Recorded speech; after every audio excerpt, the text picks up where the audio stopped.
Around.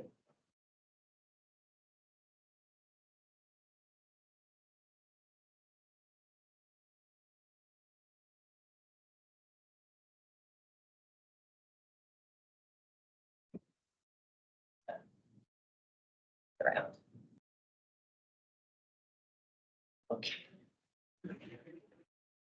Yes. Okay. It's you. All right. Hello, everyone. Welcome to the May 22nd Joint Facilities Advisory Commission meetings.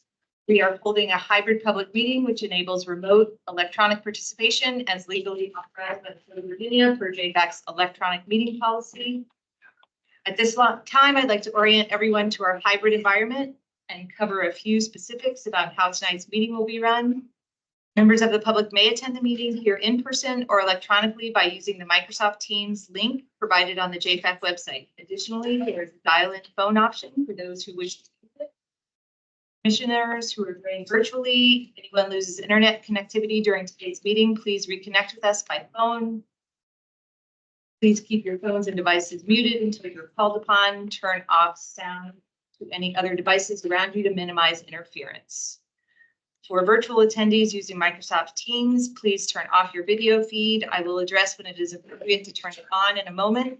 Microsoft Teams meeting chat should only be used for participants who need technical assistance and for members of the public to request to speak during the public comment period. All public comments must be shared verbally for the record during the assigned public comment periods. Additional notes for JFAC members: if commissioners participating virtually wish to be recognized to speak on an item during the course of the meeting, video feed and raise the virtual hand in Teams. monitor video feeds that are on as an indicator of who would like to speak. Additional notes for members of the public who would like to provide feedback and comments. We will hold public comment periods at the beginning and end of the meeting. Those requested to speak may do so only during one comment period and will be allotted up to 3 minutes to speak on tonight's agenda item. I don't know how many public commenters we have. I'd like to keep the public comment period at the beginning as close to that 10-minute period as possible. So either have 5 people, we'll limit it to 2 minutes, but we just have a full agenda item to now. And I will provide public comment period at the end as well, but I just don't want to have our meeting agenda get too off schedule, too many speakers. So virtual attenders are called to speak. You must unmute yourself. The moderator does not have the ability to unmute you. Be muted when your time has concluded. Lastly, this is a public forum. Today's meeting will be recorded and posted to the county website. All information associated with today's meeting, whether written or spoken, is subject to the Freedom of Information Act requirements. So welcome. I am Stacy Snyder. I'm the chair of the JFAC. This is Wells Harold, who's the vice chair, and welcome to our school board liaison, Miranda Turner. Thank you for making it, Miranda. And thank you for members for making it to the in-person. Have a quorum, which is wonderful. I have a very limited shares update, which is just to remind us of dates because we are providing feedback to both. We've been invited to provide feedback to a work session for the school board and a work session for the county board. But the county board CIP is not going to be presented until next Tuesday. So we're having a virtual meeting next Wednesday as well. And then we provide feedback to the school board at a work session on June 4th and work session to the feedback to the county board on June the 11th. And my goal is that that will be the same feedback. So we're not giving, one set of feedback to the school board and a different set of feedback. Just be the same adopted recommendations for both because we are joint. So, okay, that takes us to public comment. Do we have an in-person public comment that has signed up? Do we have others wishing to give public comment virtually? Kip. How should we do, so we have 3? Okay. Would you like to go first and share your? Why don't you let them know what? Okay, so what we're gonna do, Kip and Michael, is that we have an in-person, someone's here in person and she signed up to speak. So, yeah, so we're gonna let her give her public comment first, and then Kip raised his hand second, and then Michael, you'll go after Kip. Thank you. My name is Amy Newman, and I'm a member of the Faith Alliance for Climate Solutions. And I'm the parent of 2 grown sons who attended Arlington. I've been working with members of my organization as well as Eco Action Arlington and the Sierra Club Potomac River Group to advocate for greater climate action in APS and to meet the county goal of carbon neutrality by 2050. As you well know, the climate crisis is accelerating, yet it seems that APS has slowed its commitment to carbon neutrality since the completion of Discovery Cardinal Schools. So with this CIP and also with the new strategic plan, APS has an opportunity to put goals and dollars in place that will allow it to reduce its climate impacts in a cost-efficient manner. Our primary interest is in getting APS to eliminate the use of fossil fuels in its operations. I'd like to see language in the new CIP that would direct this to happen. For instance, as HVAC and other systems are replaced, APS should be converting to electric systems, particularly highly efficient electric heat pump systems, and where feasible, geothermal. And secondly, we'd like to see CIP direction require that roof replacements be solar ready, since solar power reduces the use of fossil fuels and saves on electric costs for the school. Third, energy efficiency improvement should be a high priority when assessing the school renovation plans. Fourth, to the extent possible, APS should expand tree canopy coverage, natural landscaping, and gardens on school properties, providing more outdoor learning spaces to foster an appreciation for the environment and enhance physical and mental well-being. These steps would also address broader community canopy coverage, reduced urban heat island impact, and stormwater. Finally, while I don't know that transportation is totally in your purview, you should know that we've been advocating for APS to convert its diesel bus fleet to electric buses, but have continually heard that to do this, APS needs to find additional space for bus charging. We're hoping this problem will be solved as part of the Trade Center Optimization Study, which I believe is listed under the CIP. So thank you for the opportunity to provide input, and we hope you'll make climate action and sustainability a focus of the CIP. Thank you for the comment.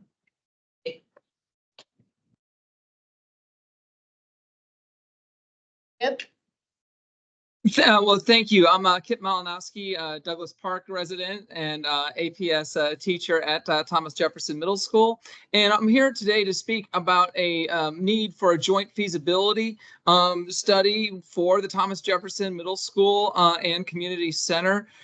This is because the school was designed for a capacity of 812 students, and we're currently at 1,064 students.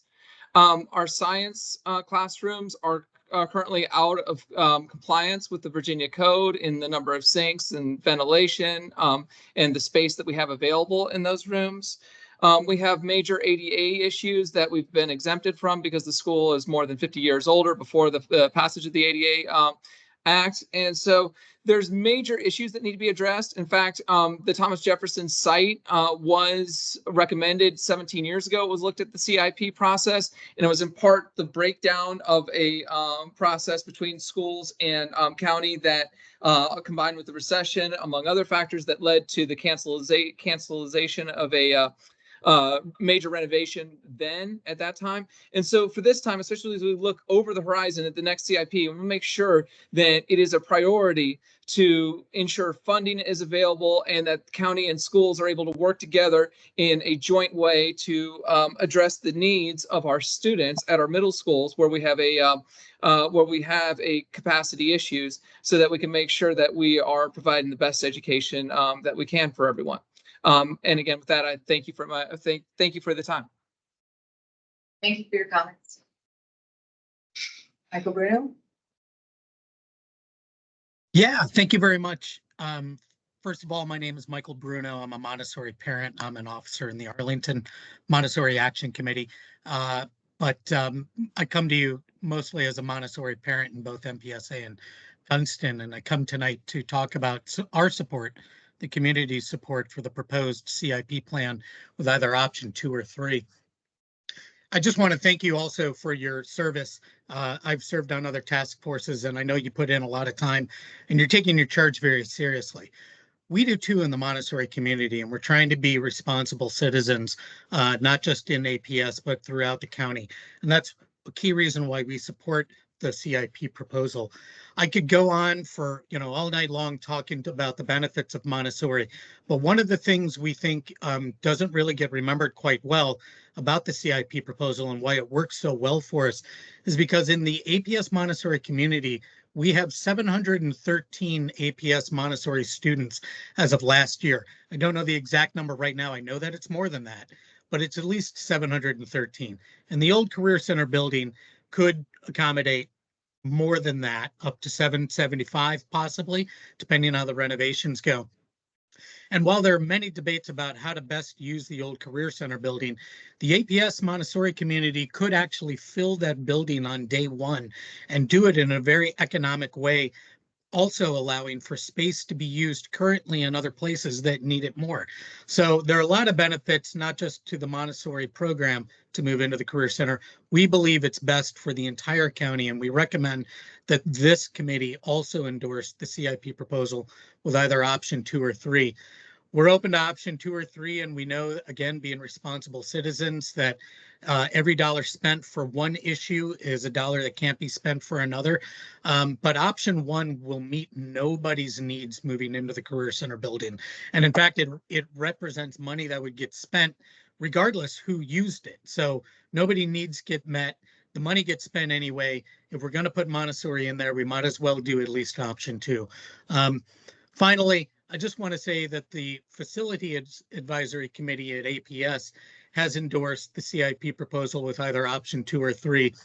I know this is a different committee, and again, I recognize you take your charge seriously, but I just want to point out that your fellow taxpayers and citizens on another advisory committee have already endorsed this, and I ask you to at least give that serious consideration. Thanks again for your service, and appreciate the opportunity to be heard. Thank you for your comments. Okay, so the next item on our agenda is, so at our last meeting, we had a discussion about the proposed capacity review. And I said I was going to write a draft letter that it was to, I guess, it's addressed to the school board. I wrote it, yeah, but it's really, it's supporting staff. Thank you.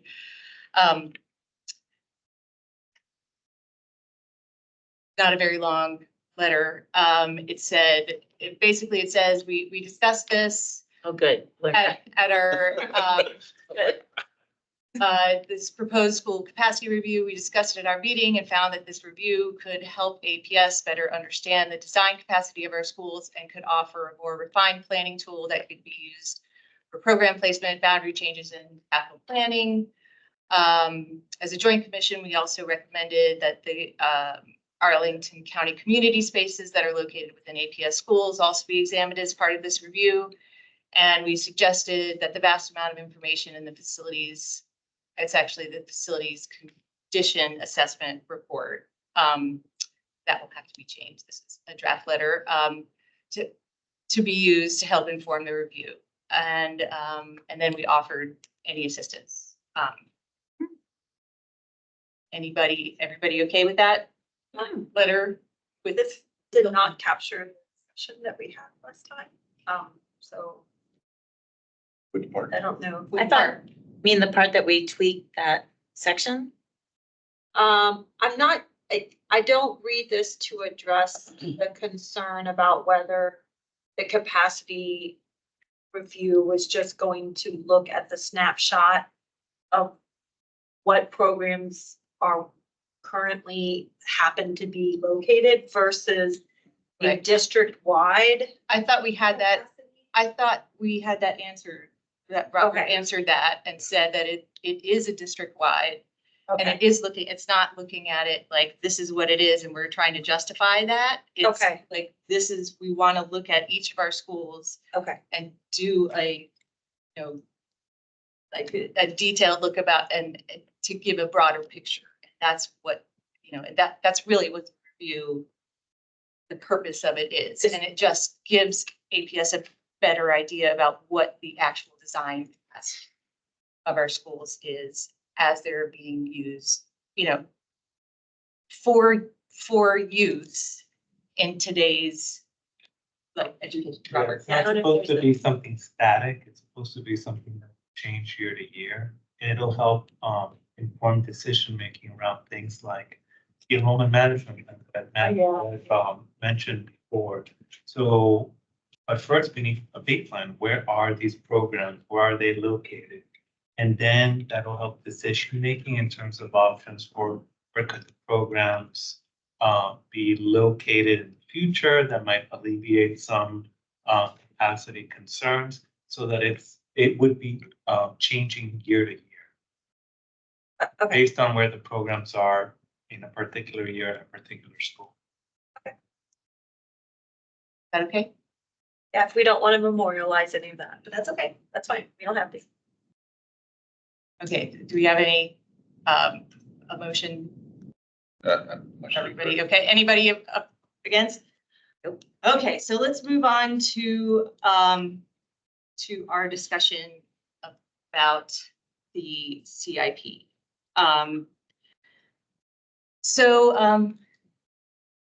put together a slide, a series of slides, and since we don't have the county's CIP, we are a joint advisory commission, and because we are going to be giving joint feedback to the school boards. This is really just a review. We've spent a lot of time over, since September. Some of you are new on the commission.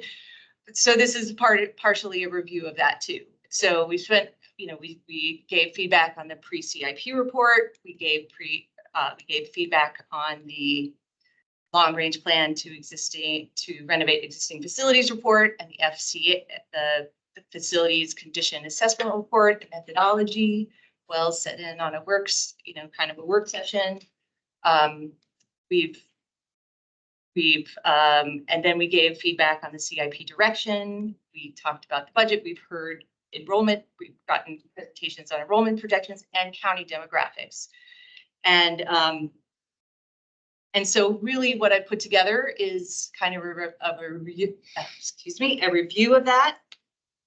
And we will look back at our discussions and the recommendations that we've made for this, and all the recommendations that we made on the pre-CIP report, they're approved unanimously. All the recommendations that we made on the CIP direction were also approved unanimously by members present. I'll just put it that way. And I will also say that, as we look at these slides, and at the last meeting, we discussed the guiding questions. And I sent out an email with some draft changes to those guiding questions. And I think I would like for, keep those questions in mind as we go through these slides. And if if those and how those guiding questions kind of informed recommendations, if they mean that we need to add something more to the recommendations. Do we need to change our recommendations? I'm not suggesting any recommendations tonight. I have not made any draft recommendations. I'm just giving this information, kind of reviewing this information. I'm bringing some other stuff in that we have gotten feedback on from some questions, and we'll do a review of the demographic changes and the enrollment projections and capacity utilization at the end. What's the path going forward? So, when the county comes out, when they roll that out, when the CIP out, I mean, what's the path forward for us in terms of recommendations and? So we will have our next meeting next Wednesday. So the county will roll out their CIP and we'll get an overview. We'll sort of start to position ourselves with some recommendations and have these guiding questions. Right. And so once we have the county's CIP, we can use those guiding questions to sort of help us figure out how we're going to balance, the recommendation, are the two CIPs aligning? Do we see, where do we see a visioning? So, and I also wanted to just start. Well, and then at the next meeting, we would vote on. Right, and at the So next. that's what I meeting- want. I at want to know next what meeting, the action. We'll get a very, we'll get feedback from from the county CIP, and I will recommend that everybody try to watch the county CIP presentation, and then we can review it quickly at the meeting. We'll sort of maybe come with some draft, some ideas for where we might want to go with recommendations from this meeting. We'll sort of begin to sort of find out where we stand. And then at the next meeting, we'll adopt the recommendations because Okay, I don't got it. feel like we can adopt anything tonight. Right. But we're just sort of beginning to look at the guiding. We have the guiding questions, know what we're coming from. So I think a lot about the CIP and facilities issues, and I have for a long time. And I was thinking about the Arlington Community Facility Study that happened in 2015, and and JFAC was formed from a recommendation from this group, and it was done in 2015. And I just want to read the executive summary because I think it still applies today. I mean, this work was, and with steady growth, evolving demographics, and a changing economy, now is the appropriate time for Arlington to take a step back and examine strategies to meet our community facility needs. Arlington is considered an enviable place to live and do business, with a highly rated school system, a solid economy, distinctive neighborhoods, and strong community voices. These successes are a double-edged sword as we are challenged to keep pace and address the needs of the entire community. Old solutions can't solve every problem. Facilities built by past generations are aging, and in many cases, demand for services is exceeding capacity. To overcome our insufficient land holdings, we need to think differently and to use our resources more efficiently. And then over on the right, what do we see as principal challenges? A scarcity of land for public facilities, dealing with changing demographics, a threatened commercial tax base, strategic facility planning and priority setting, and the need to revamp our community dialogue.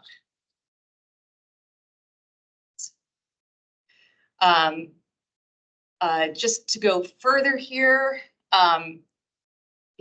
this was in 2015, but and even though our demographics have changed, so in 2015, I had just joined the Facilities Advisory Committee, and we were growing, our school system, our student enrollment was growing at a rate that could not keep pace with, we had thousands of seats that, needed to be addressed with some kind of facility planning.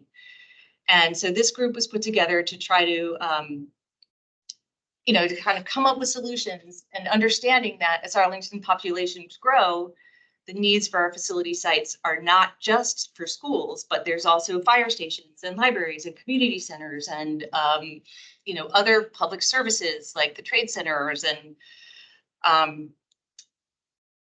so, there's a scarcity of land for public facilities. Land is Arlington's scarcest resource. The county is only 26 square miles, the smallest and most densely populated county in the country. Of that 26, 9.5 is owned by federal, state, or regional bodies and taken up by transportation rights and or other 14, and another 14.2 is privately owned. County and schools account for the final 2.2, and land is already crowded with heavily used community facilities and other public uses. And so one of the recommendations that they came up with, and also one of the recommendations, was to form JFAC, which is, I think this is the foundational, this is at the heart of what JFAC is about. And I'm bringing this up because, this is how I would like to also, kind of come into this, for us to use this perspective as well in our CIP feedback, because I think it's really valuable. The recommendations make maximum use and reuse of the facilities we have, encourage joint or shared use of facilities, build up, under, over rather than out, create new land, collaborate with other jurisdictions for shared uses, and establish a land acquisition fund. But I think that the top two are the top two for a reason. But I'll just, that's fine. You're like, okay, next slide. Okay, so this was just a little summary of that. JFAC is formed. Arlington's demographic forecast has changed since 2015. APS is no longer in a period of high student enrollment growth that is cited in the report, and that was part of the incentive for the study. APET, it's much different now. APS currently is forecast to have a surplus of design capacity seats at every school level for the next 10 years. Arlington County's population is forecast to grow. Public land for public facilities remains Arlington's scarcest resource. Okay, next slide, please. This is a CIP that we looked at last meeting. This is from the county manager's previous CIP. The CIP is a planning document that is updated biannually and subject to change as the needs of the community become more defined and individual projects move along in their respective planning and budgeting processes. The effective use of the CIP process provides for considerable advanced project identification, planning, evaluation, scope definition, public design, public discussion, cost estimating, and financial planning. And then objectives: preserve and improve infrastructure, maximize the useful life of capital investments, identify and examine current future infrastructure needs, and establish priorities among projects so that available resources are used to the community's best advantage, and to improve financial planning by comparing needs with resources, estimating future bond issues, and identifying potential fiscal implications. Next slide. So here's our guiding questions. Anybody have any feedback on the changes? Everybody good with those? We talked about that. Yeah, we talked about these in the last, we talked about them in the last meeting, and I made some changes, and I said, and the changes are in red. So does this proposed CIP create a collaborative long-range plan that defines affordable and timely solutions for all defined priorities? Does this respond to budget parameters and acknowledge impacts of debt service to the operating budget and overall operational efficiencies? Demonstrate an acknowledgement of the alignment of long-range capital planning, land use planning, and other stated goals such as sustainability between APS and the county? Consider each project or proposal in the context of other APS and Arlington County government defined needs, timing, available funding, enrollment projections, and demographic forecasts, and planning for long-range site and facility use. That's a long sentence. Our proposed projects examined collectively, is the aggregate whole optimized? Are there key gaps that are not being addressed? Have trade-offs and options been transparently considered? Everybody okay with those? Yep. Okay, thank you for your feedback. All right, next slide. Okay, so previous recommendations. I just wanted to point out that, you know, in our previous recommendation, go ahead. Yeah, in our previous recommendations, so after we issued the pre-CIP report recommendations, Wells and I wrote a letter explaining, you know, kind of offering further explanation to the recommendations, and we said that we made those recommendations because we felt that there was some context missing in the pre-CIP report. And it was from that letter that we formed the guiding questions that we used for the CIP direction questions. But these are examples of context in the guiding questions so it's consider each project or proposal in context of other APS and Arlington County government defined needs, timing, you know, if one project is being done now, another project being deferred or not being done, available funding, operating budget, revenue outlook, enrollment projections, demographic forecasts, long-range site and facility use, new information, context of new information from expected reports and feasibility studies. Is the aggregate whole optimized? Are there key gaps that are not being addressed? So those are that's kind of when I say we need to think about things in context. That's what I mean. So this is a context feedback on the pre-CIP report recommendations, and this is quoting directly from our recommendations. It says, general matter, JFAC lacks all the information needed to determine whether the superintendent's recommendation outlined in the pre-CIP report are well supported by data, whether they address APS's highest priority facilities needs, whether they are consistent with APS's financial constraints. In particular, JFAC lacks information about which schools will be identified as needing renovations by the long-range plan to renovate school facilities report, how much those projects will cost, and what alternatives have been considered. And, you know, so the pre-CIP report came out with recommendations, and that was before the long-range plan for existing facilities study, all the information that we now have that's in the facilities condition assessment report about all the other, you know, and we were like, how can you be making these recommendations without understanding without understanding the context of these other reports, this other information. And, you know, we really stood behind, you know, there was a recommendation in the pre-CIP report to create a swing space at Nottingham.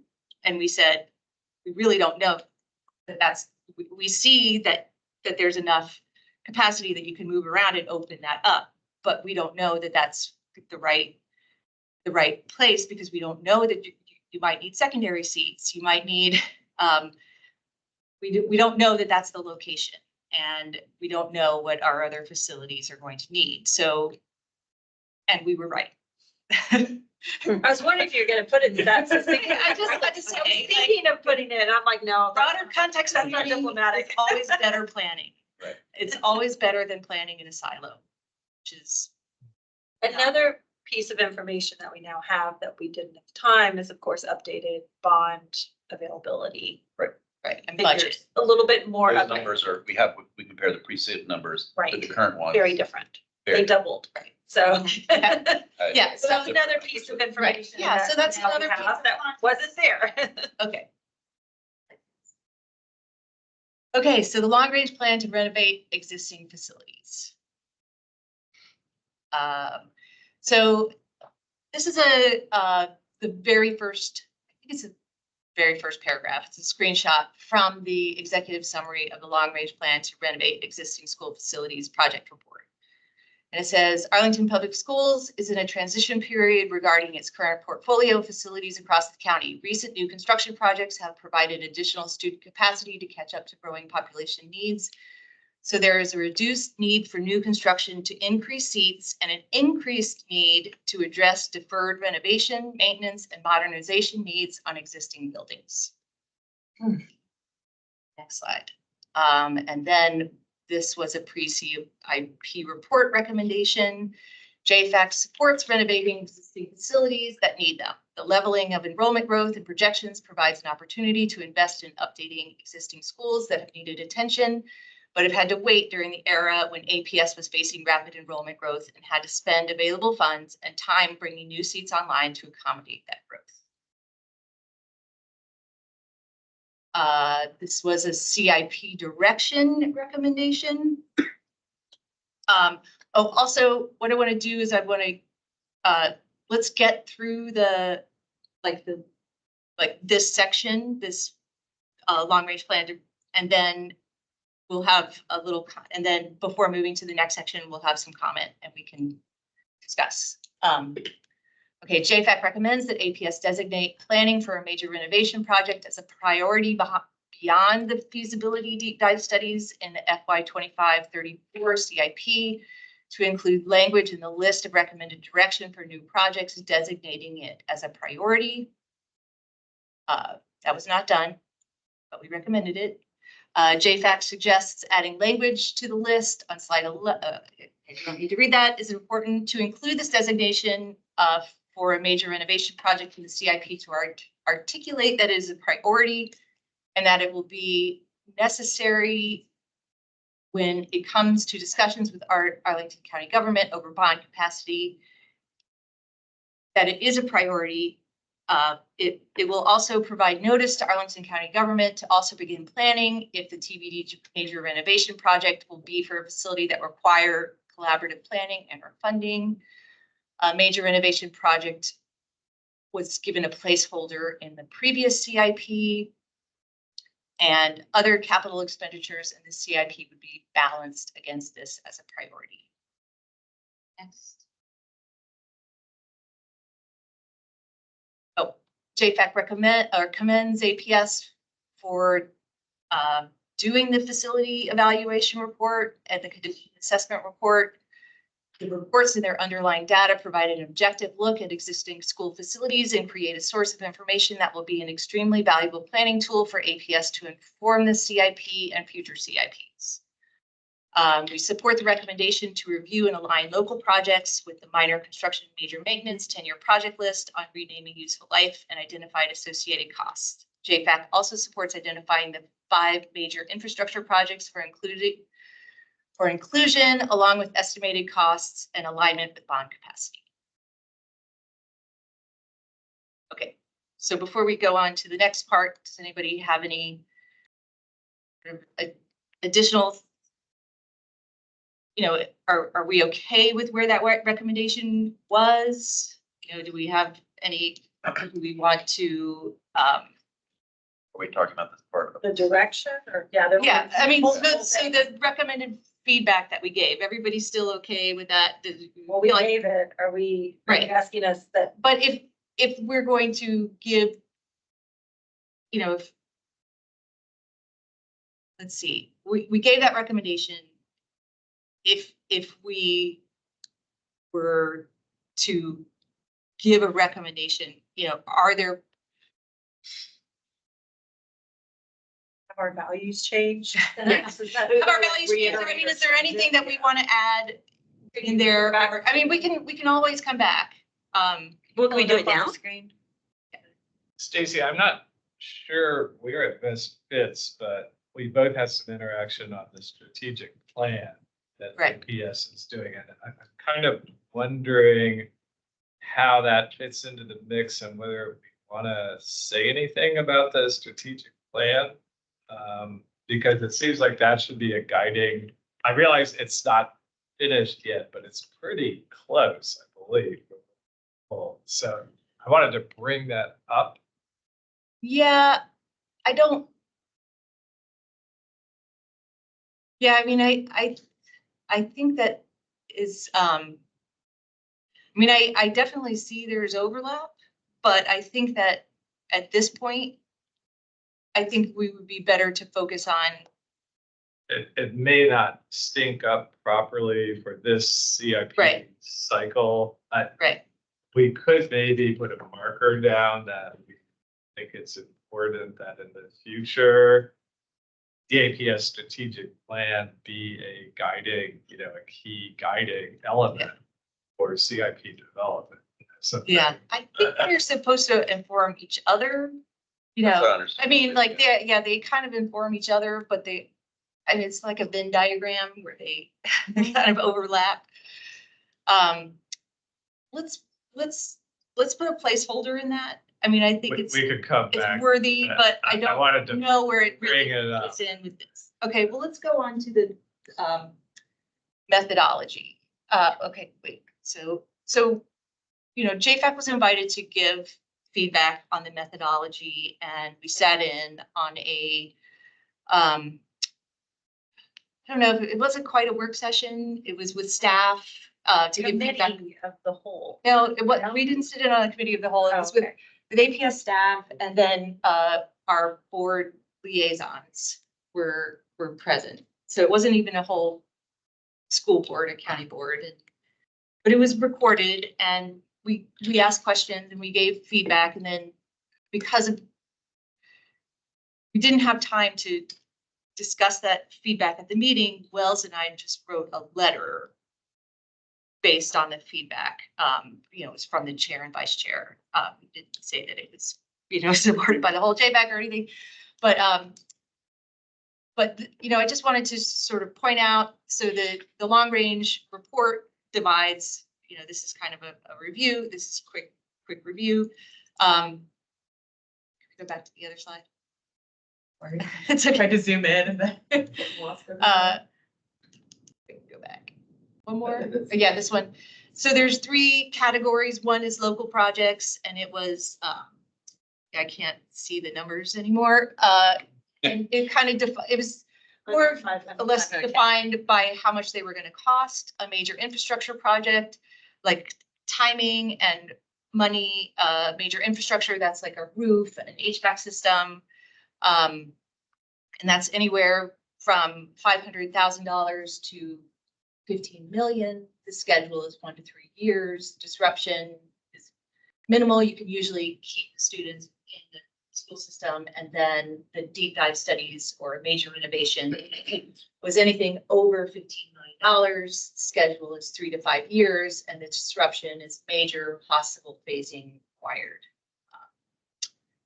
So just that as a,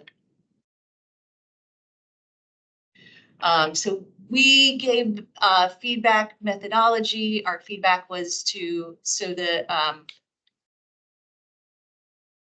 was to do a maximum of 3 deep dive studies. I think the proposed CIP, there are several options for how many they could do, and there's options about how much it would cost to do them, but we recommended a 3. And our reasoning for that was the planning for the completion of only one major innovation project will likely be fiscally possible. The CIP, the schedule completing a major innovation project following a deep dive study 5 years. So if those projects are staggered such that one begins only after the other ends, it would take 15 to 25 years to get to address 5 identified schools. And by then, things could have changed dramatically. So as we have seen, even just the last 10 years. So we did recommend a math 3. I don't know, that's something we may want to look at again. JFAC recommended adding educational space adequacy, 1.3 classroom availability of operable windows to criteria by which to prioritize schools. So that basically that means classrooms that are rated inadequate because they don't have natural light. We felt like that is a criteria that should be prioritized, because whether a classroom has natural light or an operable window is an important consideration for the adequacy of an educational space, and also that remedying inadequacies resulting from lack of natural light or operational or operable windows will likely require a major renovation at least. Yeah, to get windows into windowless classrooms, it's going to be a big project.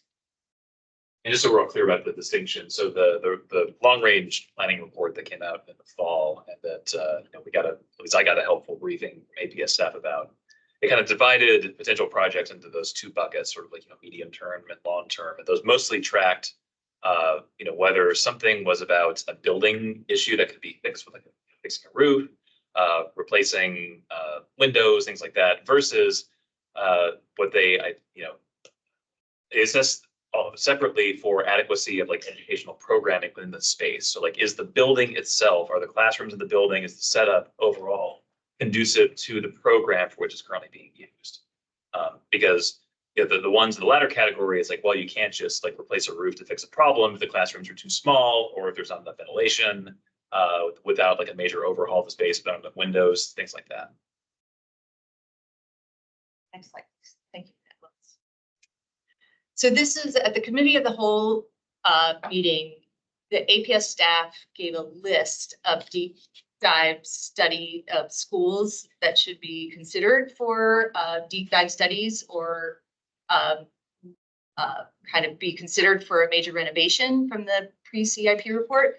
That slide is so terrible because that slide no longer exists on the APS link for that meeting. Why? I don't know.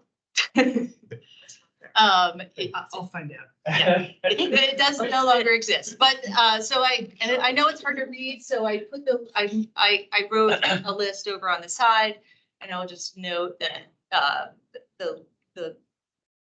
the priority schools for needing a major renovation are Thomas Jefferson, Montessori, Barrett, Taylor, Swanson, Jamestown, Oak Ridge, Claremont, Hoffman, Boston. Is this in order of, like, Thomas Jefferson is number one? Yes. Okay. Yeah, and just for reference, the information presented as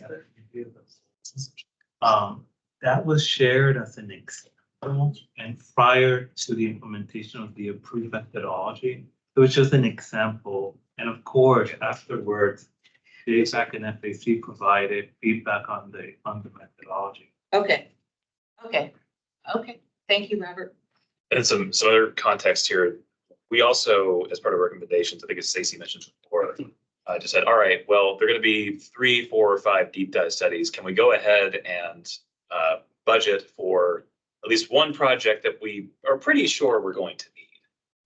One of those top 3 would be something that, like, even maybe top 4. Like, should we, instead of waiting a year or so for deep dive study just to kind of tell us what we already know, it's like, can we go ahead and at least start putting this in the budget? But it's interesting that many of those schools are included in this, the top 1, 2, 3, 4 in that deep dive study. Yeah. Seems like they listen to Slightly different. order slightly different. That's right. And the ones that are being, there's, right on there as well. Okay, next slide, please. I noticed this because, I point that out, one, because that was a list that was provided by staff, but also in our feedback, we noted that Jefferson was ranked as the first school on the APS staff created list at that meeting. But we also noted that it is a joint facility with the county. And because there is a big county community center in it, while TJ Middle School sits on APS owned land, it is surrounded by county land. So any work for that school will require joint collaboration and joint planning and joint funding. So we pointed that out. Okay, next slide, please. And we also pointed this out, the notable findings on TJ Middle School and the FCA report. Mr. Malinowski might be interested in this. Only 9 out of 62 classrooms met standard square footage, educational space adequacy, and were given a green rating. 25 classrooms were given a red rating. Special education classrooms were given a red rating, 2 green, 4 red. Only 22 out of 65 or 33% classrooms have operable window or natural light. The roof is given a red rating with 6 years of remaining useful life. HVAC ventilations for the classrooms, gymnasium, dining, and library were all given red ratings. The classrooms do not meet current ASHRAE 62.1 ventilation requirements. HVAC filtration in the classrooms, gymnasium, and library were all given red ratings. Common space adequacy did not meet the standards for size per student served in cafeteria and kitchen, or for the number of service lines, and were given red ratings. The HVAC controls, standpipe system, main electrical entrance switch, and distribution panel, wiring, lighting, and fixtures were all given a yellow rating with 2 years of remaining useful life. Central plant cooling was given a yellow rating and has 4 years of remaining useful life. Wow. Yeah. Doesn't change from when my kids went there. Nope, next slide, please. So in this proposed CIP, they are proposing feasibility studies for 3 to 5 schools. And then this was their methodology. They are prioritizing based on educational space deficiencies, review safety, security, qualitative characteristics, review common space deficiencies, overlay FCI score, square footage deficiency, review capital investments in the past 20 years, and identify 3 to 5 studies for deep dive for FY 2025-34. And these are the ones that they are proposing for this feasibility studies: Jefferson, Taylor, Barrett, Swanson, and Randolph. Do we want to have any, just keep going? Oh, I think our recommendations aligned with the SIP direction. Like we said 3 to 5. They came up with these 3 to 5 that you just mentioned. We said a maximum of 3. Okay. But There is new information that argue would give reason to make it fewer than 3. But we can get to that when we want to get to. I mean, I think there is an option where the school board is, Miranda, correct me if I'm wrong, where the school board is being asked to decide whether there's 2 to 3 or 3 to 5, or you're given like cost estimates and time frames. You know, I might say that 2 to, you know, would JFAC feel like 2 to 3 would be better than 3 to, I mean, I would certainly want not go more than 3. These are just studies to see how much it would cost to do these things, right? Well, each study is $500,000. Yeah, nothing. Right. read. And sort of, and kind of. Well, I think it's like, yeah, you can get 3 studies for the low price of something, and then 2.5. Yeah. It's 3, Yeah, 2.5, throw in a 4 for couple extra. 3.2, and 5 for 4. And is that county staff, APS staff doing it? Consultant. Oh. Okay, well. Yeah. Phase 2 of the career center. So in our pre-CIP report recommendation, JFAC supports moving forward with a new ACC building, maintaining a site maximum student capacity of 2570, and eventually demolishing the existing Montessori Public School of Arlington building for green space. JFAC believes that APS should consider the renovation for a new school for MIPSA as part of the decision process, overall options and budget, and be prioritized based on the findings of the long-range renovation report that had not been released yet. If the planned renovation for the Legacy Career Center for MIPSA moves forward, JFAC recommends that APS to design the facility to consist of flexible and easily adaptable spaces. JFAC further recommends that the school board consider ways to save costs on this project and evaluate alternative solutions. This was our CIP direction recommendation. JFAC supports the proposed CIP direction that would determine the relocation of MPSA and the reuse of the Legacy Career Center through a public process that considers the context of other needs, timing, available funding, and planning for long-range site and facility use. The decisions should be made with consideration of updated enrollment projections, overall operational efficiencies, and align with APS instructional visioning and planning processes. The proposed public process that will determine the reuse of the Legacy ACC building will be important during discussions and collaborative planning with the county board over the 25 million placeholder and bond availability. That 25 million placeholder has now changed to 50 million. It will allow the opportunity for APS to show their work and demonstrate that all options have been examined, a cost-benefit analysis has been completed, and the final decision is balanced with other priorities and fiscal constraints. Next. That was our, JFAC unanimously supported the proposed CIP direction. And then at the December 14th school board meeting, there was an amendment. The school board voted on an amendment to that CIP direction, and it basically adopted most of the rest of the proposed CIP, but it striked the bullet points that read relocation of MPSA program, identify the reuse of the Legacy Career Center building, and replace them with relocation for the MPSA program into the Legacy Career Center building with options for at least 3 different price points, low, medium, high, not to exceed 45 million. So this is the existing schematics of the Legacy Career Center. It was designed to be a career center for CTE students and secondary students. One thing I've noticed, the garage that's attached to this building is not on this graphic. So they are tearing down part of the building to make use for the parking. Okay. It's just part of the career center that isn't part of it. Okay. Okay. Next slide, please. And I just wanted to point out that since 2014, the Legacy ACC building has received a total of around 22 million in bond funding upgrades to the building. In 2012, there's 1.3 million for re-roofing.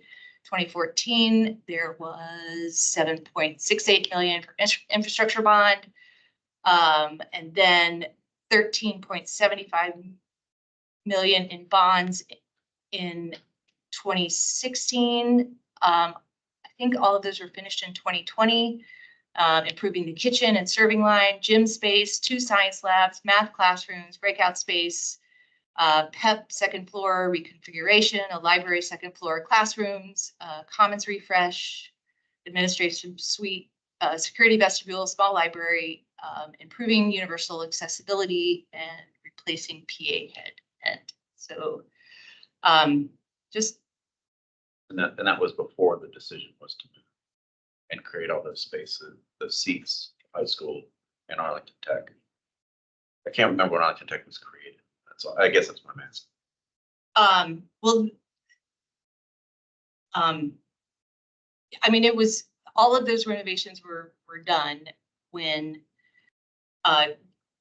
to accommodate Arlington Tech's growth.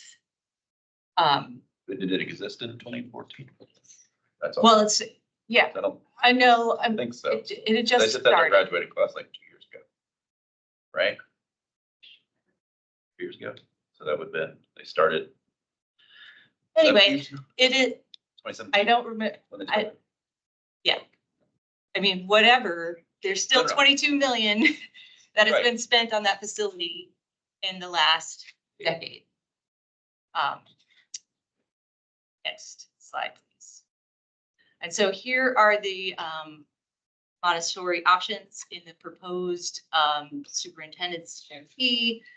The first option, you can't really see them, but it Here we go.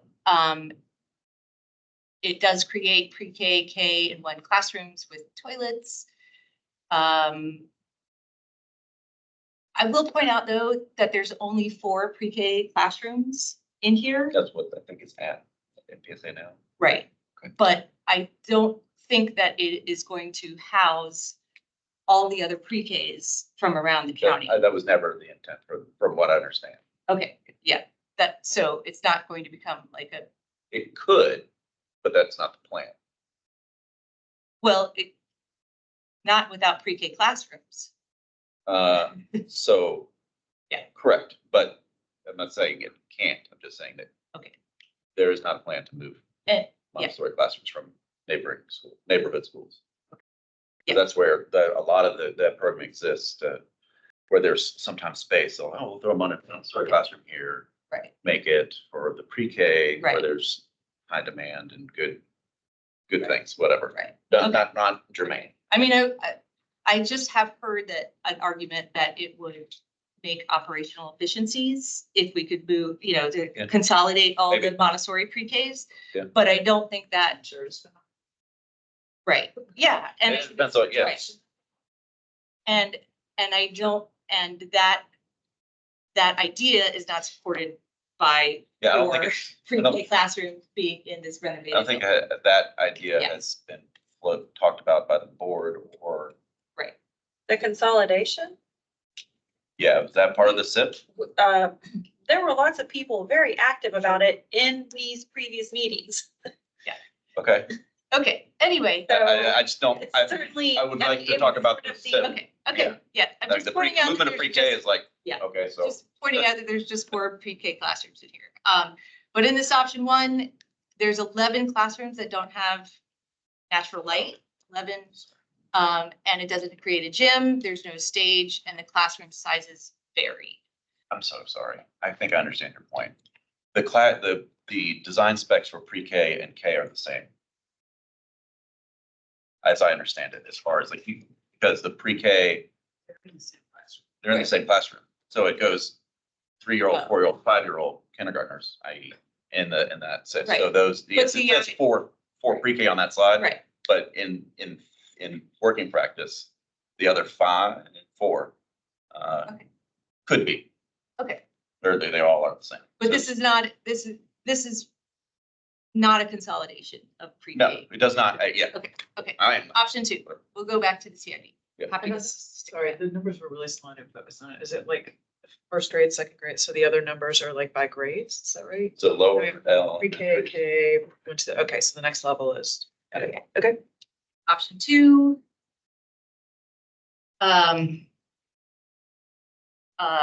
Only creates 8 classrooms that don't have natural light. But it does create a new gym and a stage, and classroom sizes are mostly the same size. Didn't remember pre-K. Okay. Yeah. Okay, option 3, please. Option 3 does more extensive work, builds a new gym, new stage.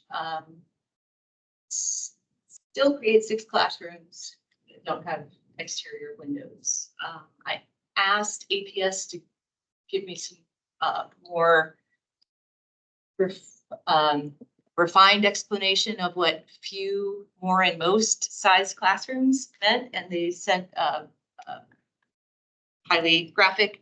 And so even in option 3 scenario, 3 of the first grade classrooms don't have natural light, and 1 of the kindergarten classes does not have natural light. 1 of the 5th grade classes does not have natural light, and 1 of the 7th grade classes doesn't have natural light, but 3 of the first grade classes do not. Do any of those classrooms go along hallways that have windows themselves? Because oftentimes, this is the case at my neighborhood school, that there will be a classroom that doesn't actually have any windows in it, but it does have a sort of window door that looks out onto a window. Are there any that at least fit that sort of quasi-natural light state? I don't know. Love the clear stories at one of my office buildings where, yeah.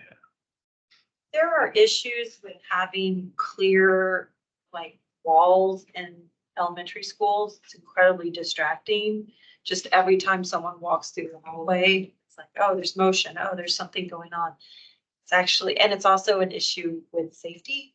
Because like, how are you going to hide behind the bad guy with a gun with all the clear windows? I mean, it's a thing that people are kind of going, oh, maybe that wasn't such a good idea for, I know some of our elementary schools have that. So Yeah.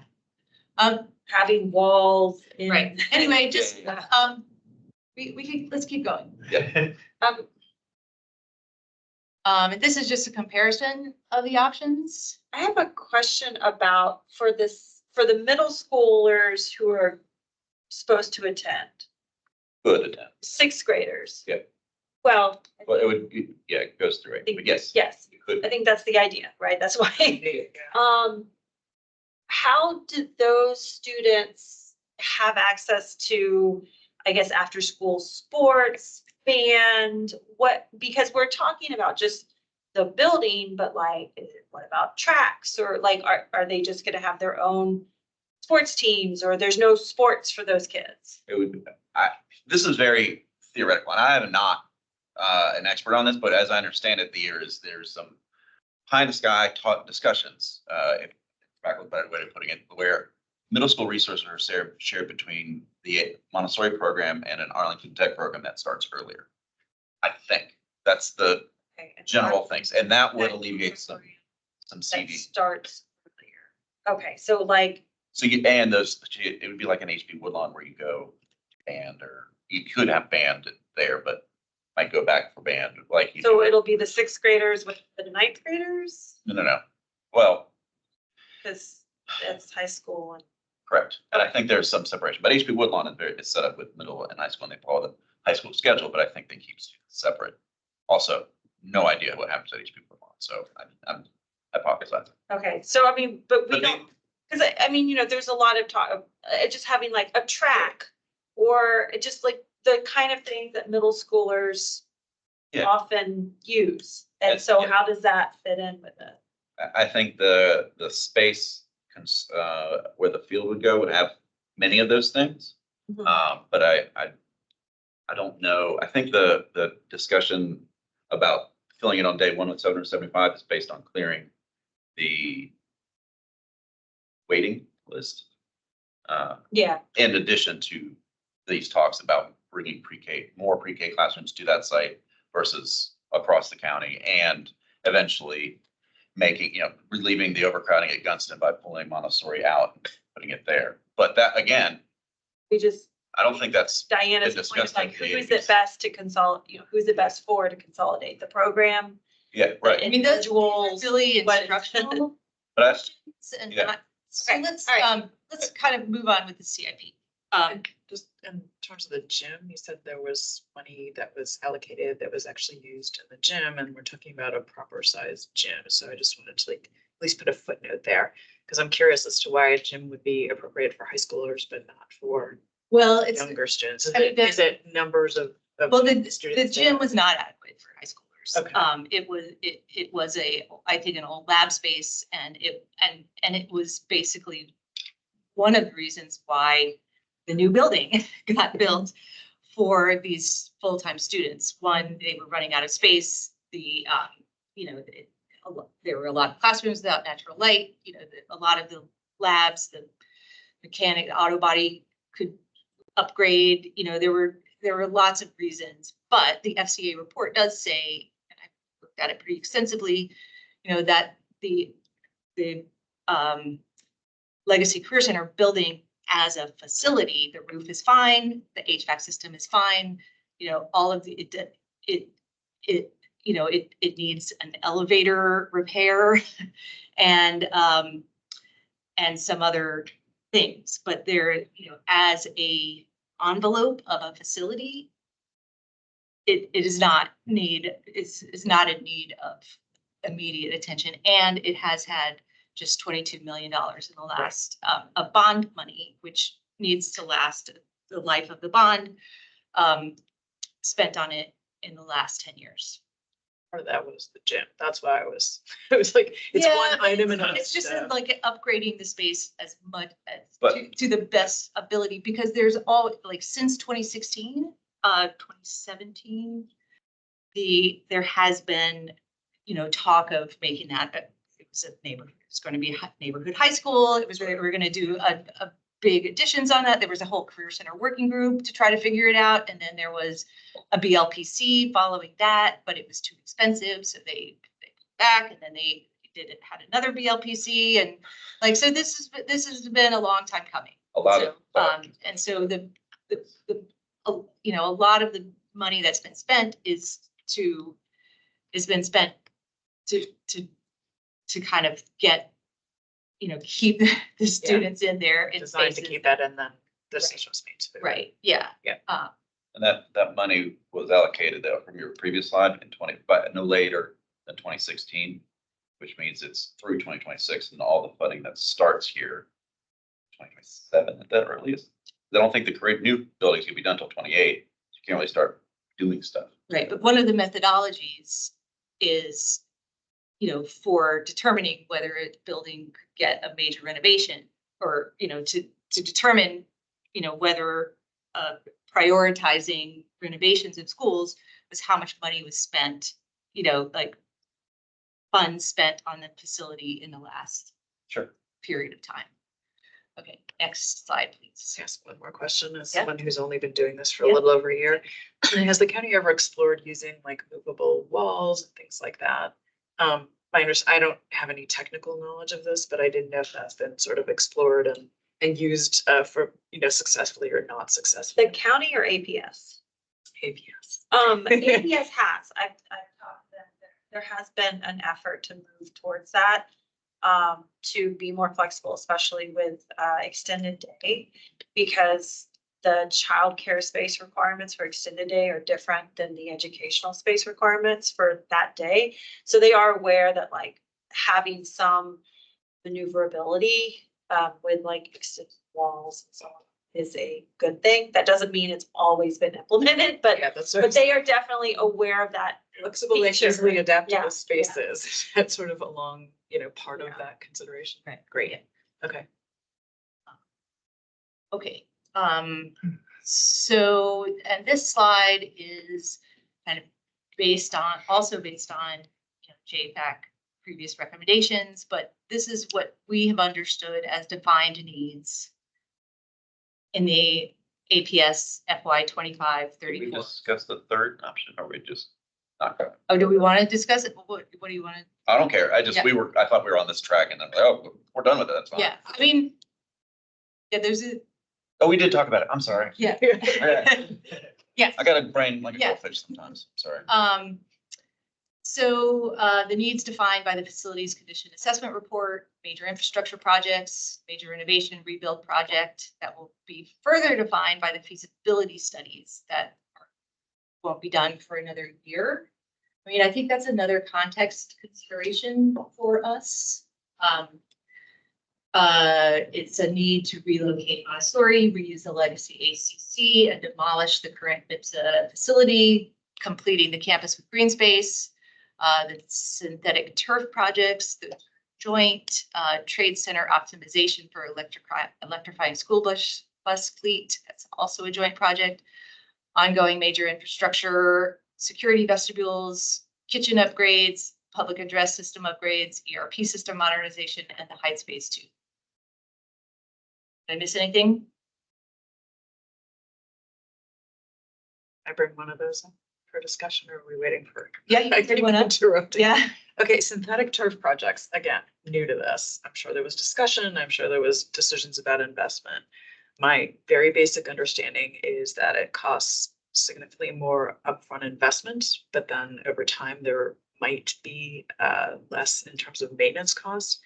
But everything that I've read is that there are increased injuries on synthetic turf. So I don't know if that's been discussed and decided that for cost purposes So or. this was one of my concerns. I mean, not only injuries, but actual toxicity. There's a whole bunch of environmental concerns. Non-permeable surface. And, Yeah. especially since it is joint between APS and the county, it's not evident to me that there's really been any sort of environmental assessment of synthetic turf fields that has taken into consideration the latest data about them. So I don't know if this is the right time to bring that up, but that was on my list of issues, because from the reading I've done, it sounds fairly substantive as something that really deserves a pretty close look before committing the capital investment to it. Okay. I was gonna say, my understanding, just looking at this, is some is just refurbishing, but at least the one at Kenmore was gonna be a conversion. Yeah. Yeah. It's not. And yeah, and it was, and so everything that I saw, and I did about half an hour on this, so it's not extensive, but everything that I saw was there was somewhere in a range of like 16 to 58% higher injury rate. And the only study that contradicts that is one that was done by the NFL. So anyway, so, and also like, Yeah. the national women's soccer team actually fought to play on natural grass, and they are now doing that. And it was because of injuries. So I just thought that was relevant information. I think it would be great to talk about the environmental issue and the safety issue. I probably would agree on those points and would prefer that.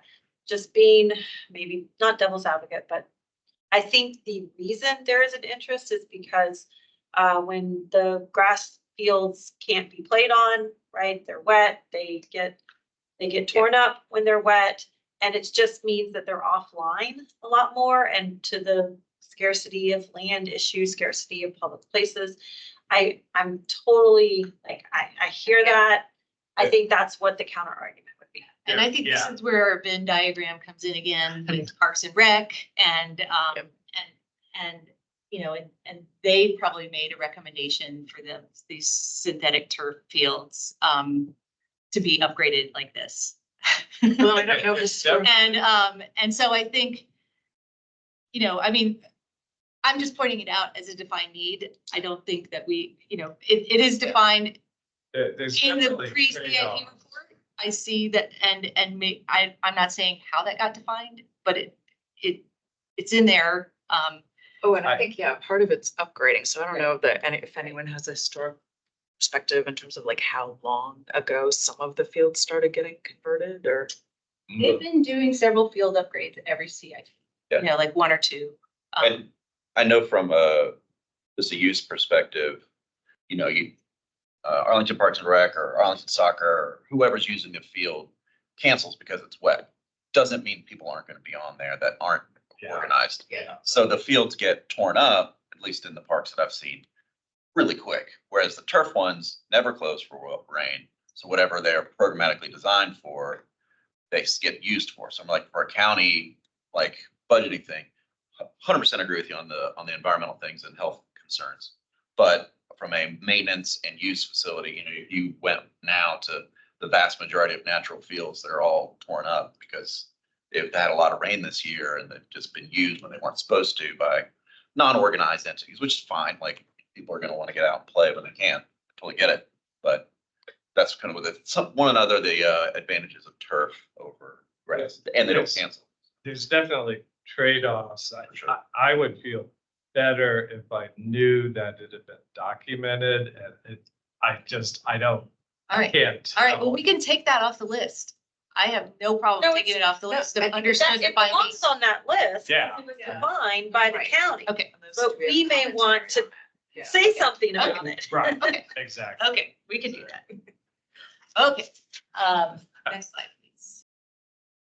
Okay, budget.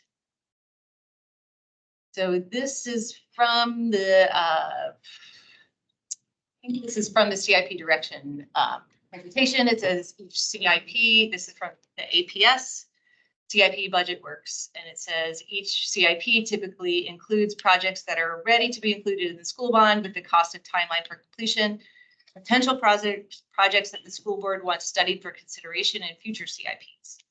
Subsequent CIPs may change the projects they have updated. As they have more updated information, including project cost estimates, replacing placeholder costs, changes to enrollment, projections, and or capacity needs, new capital needs, revenue updates, changes to costs of construction projects. And each CIP must reconsider what to include and the priority for each project. And I would say those last two big bullet points, that's context. That's context. That's, we have to consider this project. Again, once we have new cost estimates, we have to consider, and we have to consider it in the context of changes to enrollment, new changes to capital needs, revenue updates. Okay. Next slide, please. Okay, so this is what the new budget funding looks like. Really can't see it. Those are really small numbers. The Montessori option 3, do you know the exact numbers? 50 million? It's like 45. 50.19. Oh. 50.91 50.9. total over 3 years. And the big chunk is always in the middle for all three options. I had a feeling I don't. So I tried to Yeah. deep. Anyway, this is the new funding timeline, the new, back in the CIP direction, which we use to sort of express concern about funding and available funding. The superintendent said that they were being held to the $25 million placeholders, and that's the allocation total, and that's that bottom sort of peach colored line. It's being held at 50. It was being held at 25 million for fiscal years 26 through 32, and now. That was never a top number. That was just a placeholder. Right. Yeah. Okay, And the 50 million is a placeholder placeholder. also. The 50 million is a placeholder also, and so I don't really think that we can really look at until we see the county CIP. This is this gives us a sort of an idea what the debt service limit is. It's kind of like what your mortgage, you go to the bank and you say, hey, I need to buy a house. How much, here's my income. How much am I going to be able to borrow? And this is telling you that you can borrow this much. And this is, but with every dollar that you borrow, you have to pay debt service on that, and that debt service comes out of the operating budget. And that's one of the things that part of our guiding questions.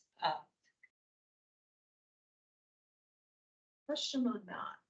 Has there ever been exploration of private funding for particular the Montessori? So It's the only program that does bring in money. okay, So doesn't mean we can't get more money. So What do you mean for a public-private partnership to build? Correct, exactly. So I, again, scratched the surface on this. There is, so I know that Amazon had right. technology center at Yes. Right, Right. and they gave money for and they're You think? on the Yeah. they're on the contract to build a new school for Arlington. Okay, It's- so here's. It's above my pay grade, but I do remember before I left, we were on the FAC that the Montessori community reached out to Amazon and they announced, because Jeff Bezos is a huge Montessori proponent. 100%, yeah, right. So, but then that effort went, hey, this has to go through the school system. Cool. I left. I don't know what happened, but it never, wherever it went, that request was made, but I don't know if that ever went any further. He has the Bezos Academy, which is Montessori schools that he's established in 3 states. Yeah.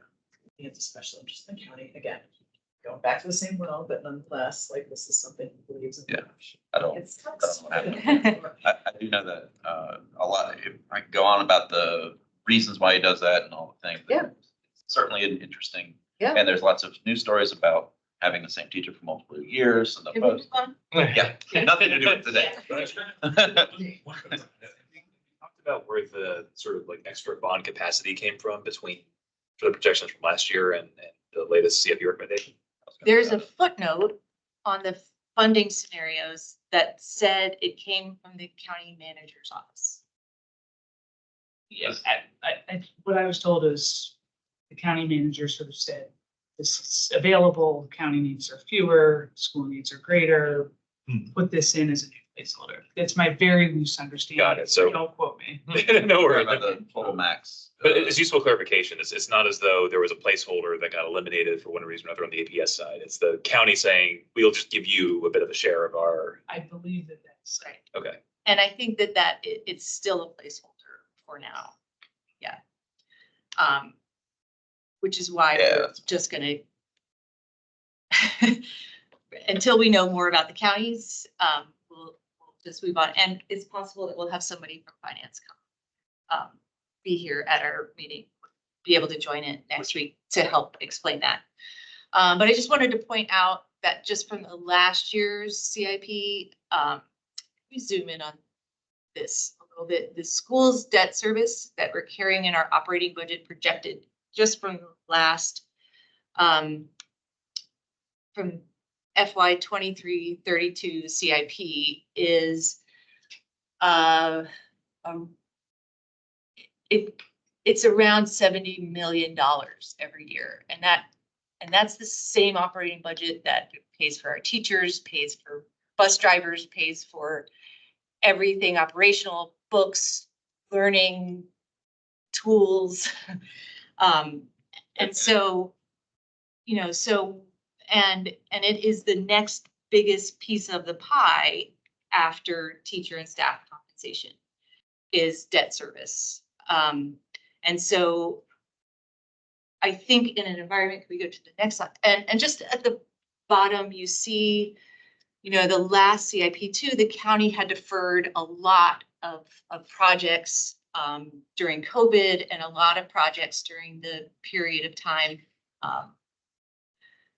when APS was growing all the time and needed seats. So they deferred a lot of projects. So they loaded in a lot of deferred projects in their last CIP, and the debt service is maxed up to, you know, 9.9, you know, like you could see that bottom line. Those numbers are different in the, but is that not correct? We don't, we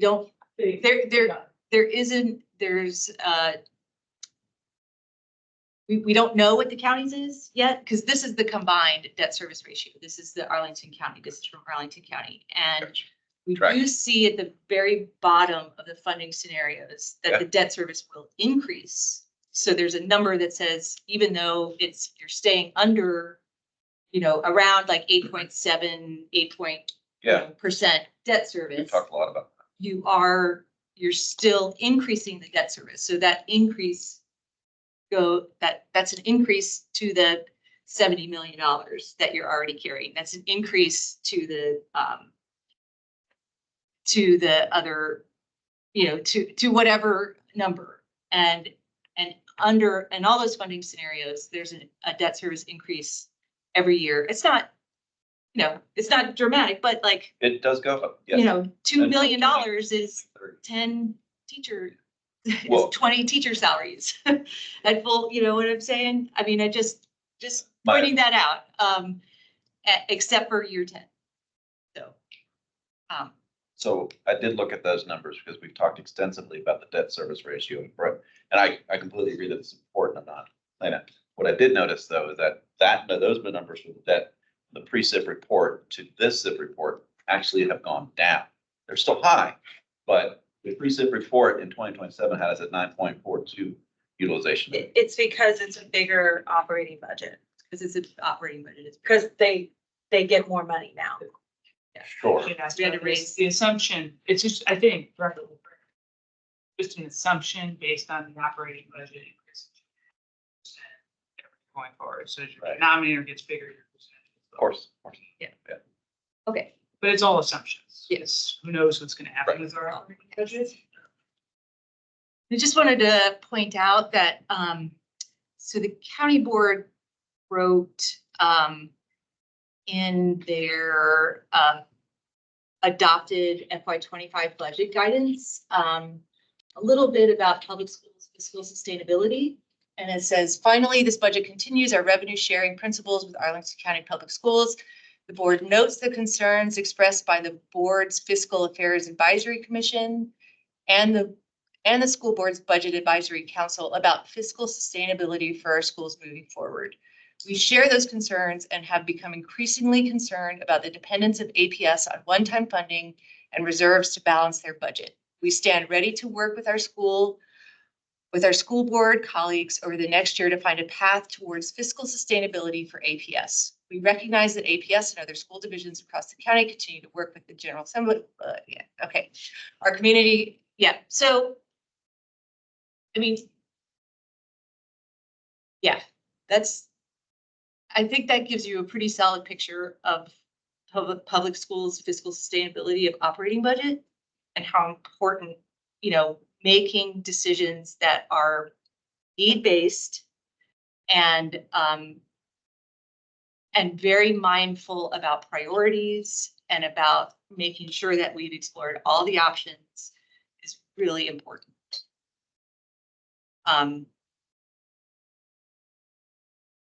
Okay, next slide, please. So joint initiatives with Arlington County. Okay. Next slide. There's the synthetic turf projects. Next slide, please. The joint initiatives with Arlington County, the Trade Center optimization. This is for the full electrification of bus fleets, and we have expressed support for that. I think I put that in here. The next slide. Thank you, Miranda.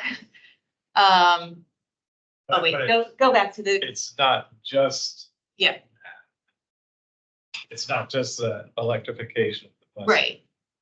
And to improve efficiency of operations at shared county APS site that supports 8 distinct trade center programs and operations. I think this is something that we really need to weigh in on. And I think it's also really important that there is some kind of acknowledgement that this is going to need money, because that, that they have a study, they have money for the study in this CIP, but there is not an identification for when that money will be needed. And I think that's really important for the county to also understand when that money is going to be needed. And because you don't want to do a study and then like, wait, we maxed out our bond capacity. We don't have any money to do this really important project that. And they already did one study that just sort of fizzled out only several years ago. Right. I would also flag once again that we have never been briefed at JFAC about the planning for Trade Center, even though it clearly is in our wheelhouse. It's joint county and APS, and we have never been briefed on what the thought process is. And I think there's so many pivot points in here too, and how the Trade Center optimization kind of impacts. I called it a 3-dimensional chess game. Right. Other county planning processes, like the bus parking on the Quincy site, the CubeSmart parking, there's other pieces. It's very complicated. It's very interconnected, and it's really important that there's money be identified for, we won't know. I mean, I think that's another thing about the, kind of going back to that context thinking that, and needing to have the information from this study, needing to have the information from the deep dive studies about how much these projects are going to cost, how much these projects are going to cost. We don't have it now, but I think we need to plan on needing it and not just pretend that, oh, we're not going to need it. Look, we have plenty of money to do, there's this much money left for major infrastructure projects. There's this much money for for a major renovation, but where's the money for trade center optimization and electric bus fleet, bus electrification? I think that's a point that JFAC can make very well, and I think we can make that along with other recommendations as well. Especially if this is more of just an exploratory, do we want to do this at all study, and more of a, how do we do it and how much will it cost study? Right. Yeah. Well, like the feasibility studies are that too. Feasibility studies are also meant to determine whether you need swing space, or if phasing is possible. And, how I have concerns about, proceeding with capital spending without understanding what those needs are. And, there are plenty of defined needs in that in the facilities condition assessment report, like a lot, right, Claire? Yeah. Well, so we were looking at that because we were trying to look at major infrastructure projects, that line, 124 million. And I was like, okay, is that enough? I mean, they list some of the examples, right? So a group of us went back and looked at the facility conditions assessment, and they had actually looked at the projected needs. And so we lined it up to where it's the same time period, 2025 through 2034, because the consultant study went a little bit beyond. And we lined it up to the projected CIP because we, for example, took out repairs to the Montessori building because they're not planning to repair that, right? They're planning to demolish it. So we took those out, and the grand total, the check that it looks like we have for our maintenance is $448 million. And we have allocated 120, arguably either 124 or 129, depending on if all the kitchen remodel things are reflected in that. So we are off by an amount of around $300 million. I mean, I think that number is important in that it just illustrates like what the kind of information the FCA report gave us. And that it did define, not, I don't think you're saying that, all of those, all of that money, all of those needs are like priority needs and we have to reach them. You can, but it does. You can shave off, you can say, oh, let's defer that for a couple more years. Let's eke some useful life out of that. Let's wait until the roof starts to leak. I mean, you can totally do that, right? Let's wait until sparks are flying from the circuit breaker. Okay, but can you do that? $300 million worth? Yeah.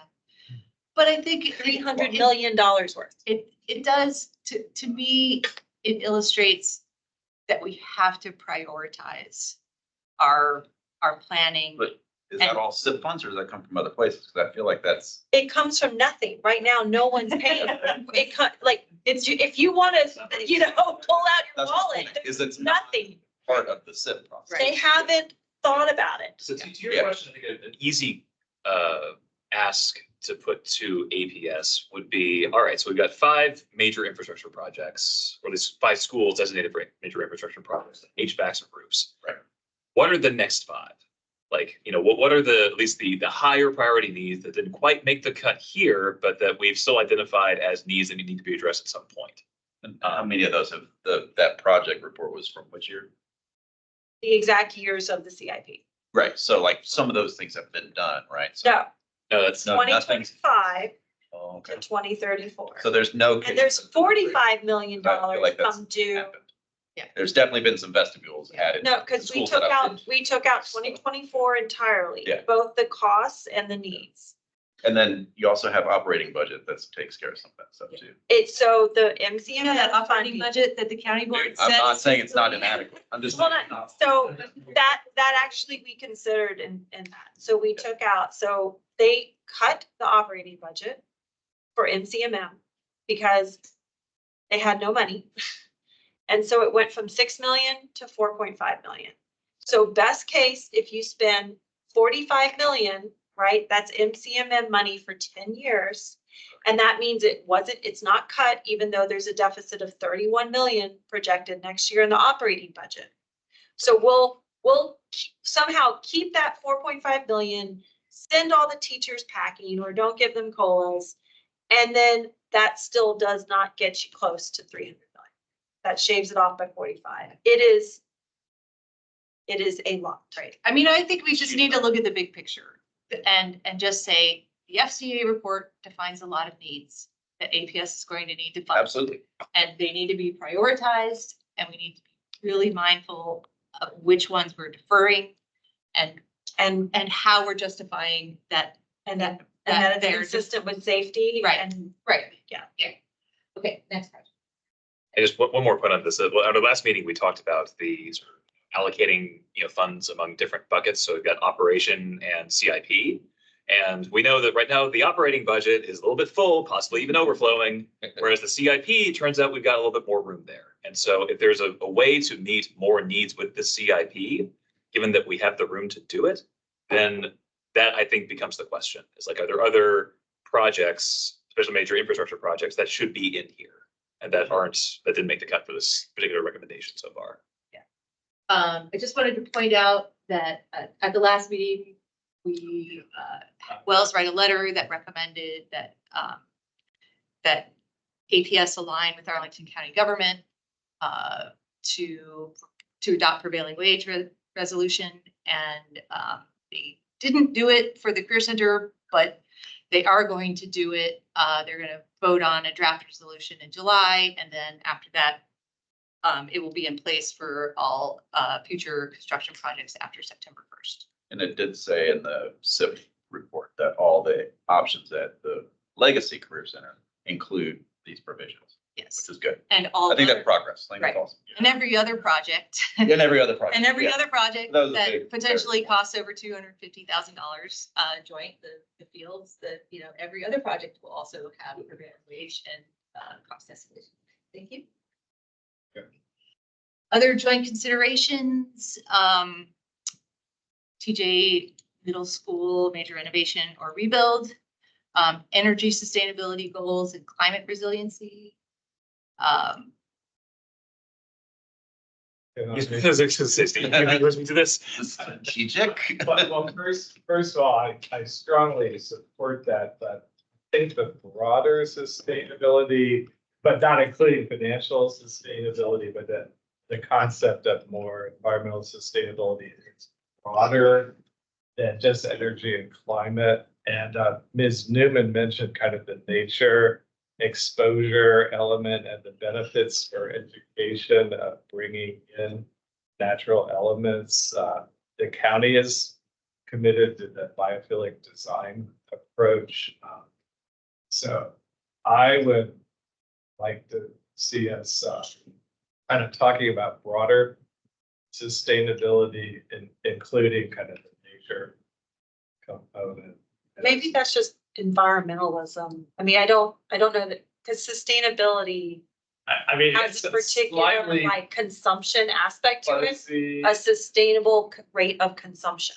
So that's a little bit different than appreciation of things. I mean, another way of putting You it. can add it, but like. Or we could say, I mean, the county has said biophilia.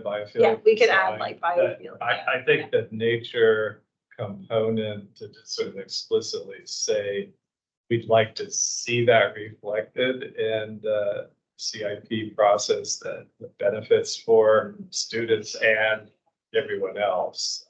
Because I think it's really, really important. Literature keeps reinforcing that. I mean, even the windows is just sort of a tiny subset of that to have natural light, but it's a lot more than just. Yeah. And again, that was coming up in the strategic planning. Yeah. discussion. I mean, if you want to, but I think in terms of capital planning, I think what the commenter said about, roofs that can take solar panels and, Yeah. I think something like that is very much There's AVAC's practical, wheelhouse there's to. practical elements But Yeah. you also have to plan, and there's design aspects to plan for bringing the nature components. Yeah. I think Ms. Newman also, she did talk about kind of the outdoor, what's happened. Gardens, it's like that, so. Yeah, I mean, if we can pay for turf using a Yeah, CIP, we artificial can turf. pay for, a forest bathing experience or outdoor classrooms or, yeah. Exactly. Okay. Or natural turf with really robust drainage systems. Yes. Well, yeah, I mean, that comes back to the sort of trade-offs analysis that I wish would be done. Like, okay, yeah, the fields right now, we'd lose them if there's heavy rain. Maybe there are improvements that where it's still natural. Or maybe there's artificial turf that's safer because the chrome rubber, which is heavily used, has been super controversial for toxicity. It's fairly scary stuff out there, where I feel a lot better if I knew that qualified people have done analysis and document that this is okay or maybe it's not okay, as well as the safety. Circling back to. Okay, let's go back. So maybe we can add. yeah, so, yeah, Steve, if you want to email me some language to add in here. I could offer. Okay. Yes. Long range site planning in a county with scarcity of land for public facilities. Those words sound familiar. Yeah, they do, don't they? Arlington 20 visioning, the capital planning should respond to changing forecasts, demographic needs, changing climate, and changing education. I want to also have an overlay here that investing in facilities for our youth is not necessarily limited to APS and schools. They're out of schools more than they are in schools throughout the year. And I'm aware that there is some interest in trying to build up the library system as a way of fostering third spaces, not just for adults, but also teens. And there was a great survey, Future of Libraries, that just went out. And I think that instead of the county saying, let's make teen centers or let's build more community centers, I think that the idea is let's improve our library system to meet those needs. And I just want to flag this for us to think about as we're listening to the county CIP, as we're thinking about these other ways. There's a lot of effort to kind of foster after school programming and effort. So let's just keep in mind that libraries do not necessarily just mean, oh, that's for other than kids or something. And actually, I'm looking for some investments in libraries to translate into benefits to APS students. And it's not just libraries, but community centers that are flexible spaces. Like there's senior centers that can only be used for seniors, and there's like community centers that are attached to schools that only be used for that, like expanding that joint use so that, buildings that are already in are very limited resource, have the ability to be used all the time for other things. Consistent with safety needs. 100%. Yeah. Yeah, and I went to something at the library and apparently they do more than 3,500 programs a year at the library. And the county pays for none of that. Who pays for it? Full. Friends. Really? They pay for all of this? Okay, and they're starting to do. Hey, guys, so much- yeah. Let's stick to still got some more to get to, but I really appreciate that. That's a great, I like that, Claire, for, joint facility use and for changing population. Yeah, okay. Yes, please. So this is just a review of enrollment projections and Arlington County forecast. We've seen this. Arlington change in births since 2007, since 2016. Arlington's birth rate has dropped 25%. Next slide, please. This is a slide of the kindergarten replacement ratio. And this year, for the very first time, which I will note, is based on the first cohort of that declining birth rate. So 5 years ago, we started to see a decline in birth rate. This is the first kindergarten cohort that's starting to enter the system. And it's a negative number for the first time in that 15 years. What is it? I don't know, I'm guessing. What was that? Where's this come from? From APS, From from, APA, from basically. yeah, or this is from the, I just never. information. Yeah, I think this is from our presentation that we got That's in what I- February. Yeah, okay. Yeah. Next slide, please. Impacts from births, that just shows birth to Arlington peaked. And now we're seeing actual birth forecast. Okay, next, please. The regional trend, that's basically just saying that Arlington alone, birth rates have fallen regionally, they've fallen national, they've fallen in Virginia, they've fallen nationally. There was a Washington Post article maybe about a month ago. I flagged it with Robert and said the 2023 birth rates hit a low first time ever. Low since 20 or 30. It's like below 1.6. Yeah, low. Is it going on the website? The JFAC? Yes. Okay. All the slides. Okay. Yeah. Okay. Next slide, please. This is the also, this is from a county demographic changes. During the pandemic. No, this is from 2016 until now. Yeah. I haven't seen, I know that there's a new, No, that's 3 there's a years. new Yeah, that's 3 program, years. That's only 3 years. but I haven't seen any new like graphs or information. So if there's like, this is what we got in February, but I think there has been some updates. But, basically from, we saw a 5.4% decrease in ages 0 through 9. We saw an 8.5 decrease in, what is it? 30 30 to 39. And the only age that saw an increase was 70 and 80. Angie, I take the point that you didn't quite make of, pandemic era trends. Yeah.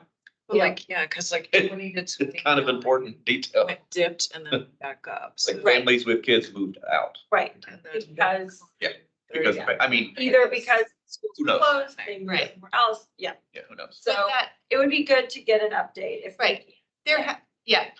And I think I did, next slide, please.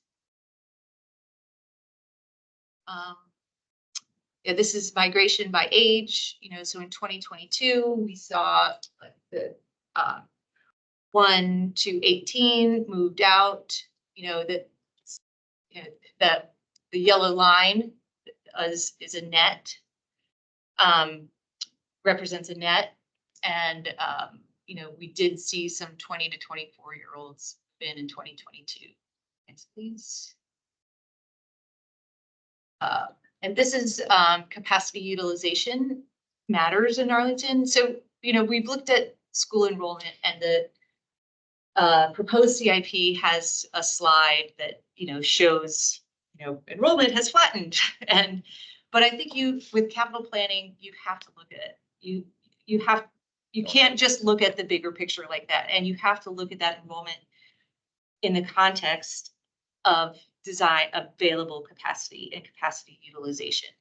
And this is from the pre-CIP report. It says capacity utilization measures the extent that school buildings are occupied by comparing actual student enrollment to the building design capacity of the school. The purpose of capacity utilization measurement is to show projected seat need availability by school or school level and the year for the next decade.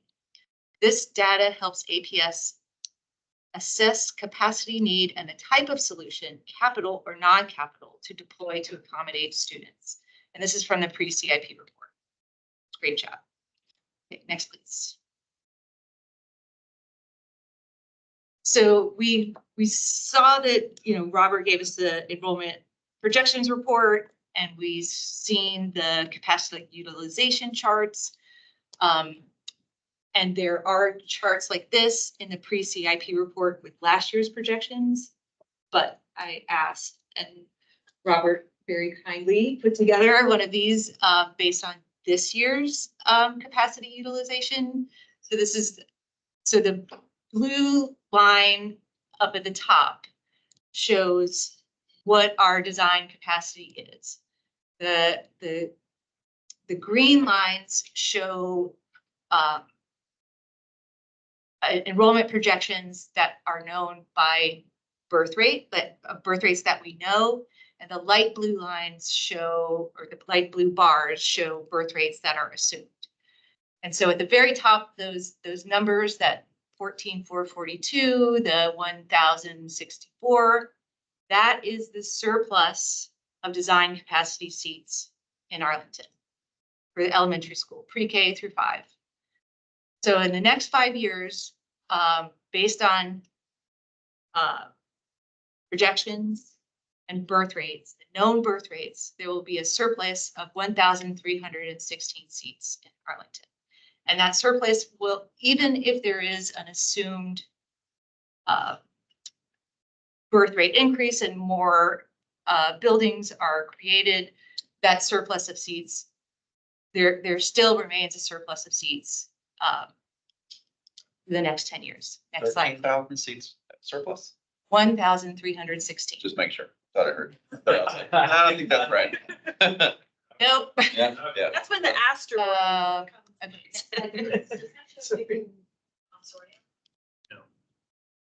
So that does not show the net change between Montessori becoming the open field and the legacy building becoming. Yes. Yeah, that's not, And also that represents current capacity and current. So just to kind of answer your question. So if Montessori was demolished, that removes, is it like 500? 463. 463. And then if there are an additional 775, then that would be the delta. Net 312. Thank you. It would be Yeah. somewhere around the hundreds. I think the existing Montessori right. is 488. 488. Okay. That's 460 normal. What? And it doesn't, True. these numbers are great, but it doesn't show where the seats are. I have a map for that. Nice. So it Next might- slide, please. So the middle school, also a surplus of seats over the next 10 years. Closer. Yeah, but there's not as. Yeah. Yeah. Right. Yeah, there's never a perfect distribution. And the projected difference between middle school. Okay, middle school, next one. Yeah, next one. And this is high school seats. So in the next 10 years, we're looking at more than, 5 years, 2028, about, 2026, 2027, 2028. And keep in mind, though, that this year we had a negative kindergarten replacement rate. Arlington's birth rate dropped 5 years. So, it's forecasting to say that we'll probably have smaller kindergarten cohorts based on that dropped birth rate of the next. Assuming no one else moves in. We don't have Right, space. and so it's smaller kindergarten replacement ratio, like a smaller kindergarten is going to make that surplus grow. And wasn't there an impact because Pentagon Row, that development? Well, there's still approved over 3,000 units in the National Landing area. So even without the River House project is what I believe you're referring It's to. too early to know the impact of that. Okay. Because I, Okay, so it's just not, yeah. I it's mean, not ripe. It's on, everyone is aware of it, and Yes, so okay. what will happen this summer is the county will reassess the absorption and the expected buildings coming online. And so they'll take that into consideration. Okay, they'll take it into consideration this summer and it'll come back to us some Yeah. point. And I don't know if you've seen in the news, but a lot, some buildings, the developers have chosen to halt them because Right. of financing, so that'll come into play. as well. Okay. Okay. Okay, next slide, please. Just wanted to point out again, like the pre-K number, that, you know, it's pre-K is not projected, but since 2020 and even this year, the pre-K number, I know that 919 number got bigger from September to spring, but it was still off by around 300, by more than 200 students. So, and it's been that way, you know, for several years. So I'm just pointing that out. I know we've had a lot of conversation about. We did, and we determined that planning number was based on more things than we can account for, and that's why they used that. Right. That number. But it And does also represent it. But if that pre-K number was like pushing up, you know, that might Not changing. suggest that, gosh, we really need, you know, that there's a really, anyway, it's a low number. We're not meeting it. We have plenty of design capacity. Next slide, please. So this is a slide that the original slide is from the original map is from the pre-CIP report. And then and so the numbers, the zone 2, the numbers that are in blue and that are smaller are from last year's projections. And then I calculated the 2028, so 5 years out, seat capacity and enrollment projections by zone, and had Robert verify my math. And so this is the 1,300 seat surplus kind of divided around the county. And as you can see, the surplus in the north part of the county has grown from 709 to 837 surplus seats. The surplus in zone 2, the Boston-Roslyn corridor, which was around 59, is now 271. Zone 3 stayed around the same, actually dropped a little bit, but still pretty sizable number, 526. And the only zone where we're seeing seat growth is in zone 4, where there's just 2 elementary schools that are, you know, Oak Ridge is kind of over there by itself, and then Hoffman Boston. But that they are both over capacity with in 5 years needing 304 with a seat need of 304 seats in 2 schools. Yeah. Only there was a site that was given away in 1980 that we could reopen. Yeah. Nelly Custis. Right, but I'll go back again to say, you know, what the purpose of the design of the capacity utilization tables is to understand, like, do we need a capital solution or do we need an operation, you know, kind of a non-capital solution? When you have that many seats, you know, yes. And I think it also, could you go back to the next slide, please? So this slide is actually from the county's this year's profile, and it's looking at housing growth between 2025 and projected housing growth between 2025 and 2050. And this map was really interesting to me, especially relative to the other map. And thinking about site use and long range planning for site use, and those are big housing units coming in. And so, you know, I think we have to be especially mindful of site use in that corridor because there's going to be a lot of needs coming in that portion of the county between now and 2050, based on this housing unit map. And so next slide, please. And just to show just that, you know, while we're looking at it, you know, surplus of seats or a flattening of enrollment with student enrollment, the county's population is expected to continue to grow between now and 2050. And I think that's it. That was a lot of slides. Thank you for bearing. Thank you for putting all those slides together. A lot of work.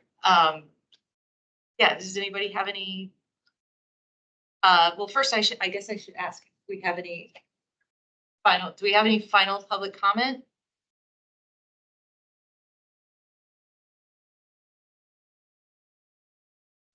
How about you guys? Ryan, you've been quiet down there? I have been quiet. It's kind of overwhelming. I'm not, I mean, whatever you and Claire say. We gotta start contradicting each other just to throw it, mix You know, it up. Wondering why Andy would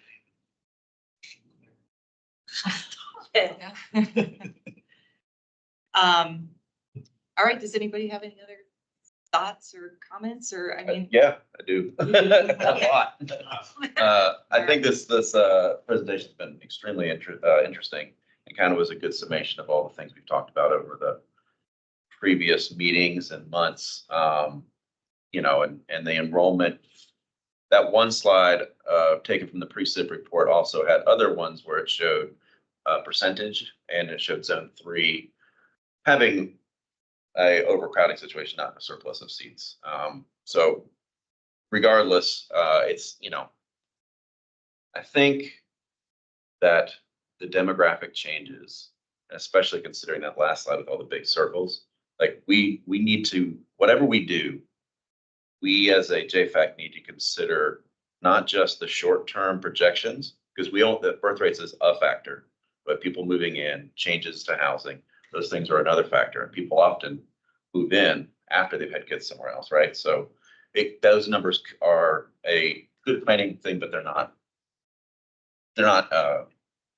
gospel, right? So I think when it comes to facilities, which is what we are, we should not focus so much on the program anywhere, but focus on what a site can be used for the best way in the future. You and I have talked a lot about making sure that a space is flexible. I think that is a good thing to keep in mind as we look at all of the things. And yeah, I mean, let's talk about the elephant over there. Like, we're talking about the 3 options for MPSA. Like, that would be, I'm sad we didn't get a chance to dive in further to that. I mean, I don't think we can really dive in further in on them until we know more about what the county's needs are. And I think, you know, you're right. We do have to think about long-term use of the sites and, you know, and of long-term site need and of, you know, available spaces. And, you know, we can go back to the very first slides about the community facility study, the foundation of JFAC basically. Sure. And based on the need that land is our scarcest resource. And the Career Center site is a centrally located site. Completely owned by APS, right? Yes, it's completely owned by APS. It's in a portion of the county that is going to grow based on where the populations are going to grow. They'll have needs for not just schools, Sure. but for also the community and shared uses and other, and, you know, that, and so, and in a, you know, we don't just have, you know, land is our scarcest resource. We're not growing anymore. We can't raise taxes and make more land. You know, like it just doesn't work that way. But we also have limited resources, and we also have a lot of other needs. And, you know, I think, and the county has a lot of other needs and other kind of defined priorities. And I think we have to be very mindful about what our capital, about how we're using a site, what we're committing it to, and also what we're and, you know, and in the capital spending that, you know, both option 2 is around 45 million. Yep. Option 3 is 50.91, you know, a little more than 50 million. Yep. No, that's not an insignificant amount of money. That's Yeah. more than a major infrastructure project. Yeah, option 2 gets you a real gym that can be used for a lot of things. And I would say that Yeah, option state. 1 is not worth anybody's money. We agree. Right. But I also question, you know, one of the recommendations we had with, you know, for consideration for needing a major renovation was classrooms without natural light. And that's. Do we want to spend capital dollars to build new seats that from the start are automatically rated red? So. I mean, and to ed specs that are not, you know,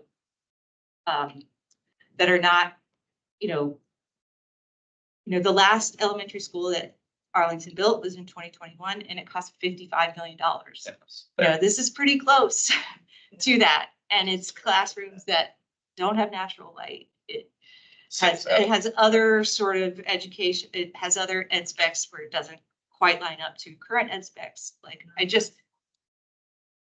what was that? Toilet pots are not. Yeah. And so I just, you know, I don't think we have enough information to make a judgment on one or, you know, on, at least I will speak for myself personally. And I am trying to get us to look at this in a broader context of needs and site use. Absolutely. And money and budget. And I think sort of asking us to, yeah, I mean, and how that fits in, I just don't know. You know, I can tell you that I think that that we need to have money for the trade center optimization study. Sure. We need to have money for all the other FCA needs. And we need to be mindful of the operating budget. Right. And we need to do something, and that having 1,300 seats empty at our elementary schools is operationally inefficient. You know, yes, it's operationally, it's just as problematic to have schools that are under capacity as it is to have schools that are over capacity. Sure. And we have. What else? I'm interested in hearing the things you want. Well, yeah, obviously I have some Montessori pro stances. I also represent my corner of Arlington, which I was telling Wells earlier, is exactly where all these things are coming, where there's 2 elementary schools that exist. So overcrowding in South Arlington in general is a thing that we don't talk too much about. We talk about how there's a lot of capacity utilization, but that's true. But we've also talked about, like, how is that calculated and recalculating that, making sure it's accurate. And there's a lot of space, and it's not a, you know, A versus B. It's not clear. It's not black and white. You're absolutely right. But the overcrowding could be occurring with population going up as projected on that last slide. I feel like the build, so bringing all these great things into this discussion about the SIP for 2025 and those 3 options, you build something that has the most flexibility based on those 3 options is what we should consider as JFAC as most important, right? We talked about natural light. I completely agree with you on that. That was mentioned way before. But there are a lot of schools that have that. And, you know, there are certain things you can't change about the, you know, repurposing a building without it costing way more. So where is the, you know, I wouldn't want to say, I wouldn't want to throw the baby out with the bathwater because we have 8 versus 6. If we're just talking about 2 and 3 rooms without natural light. Can I address the point you're raising about overcrowding in that part of Arlington? We were facing that throughout the district not that long ago. While we were on JFAC, we were scrambling around going, oh my God, how are we going to handle this?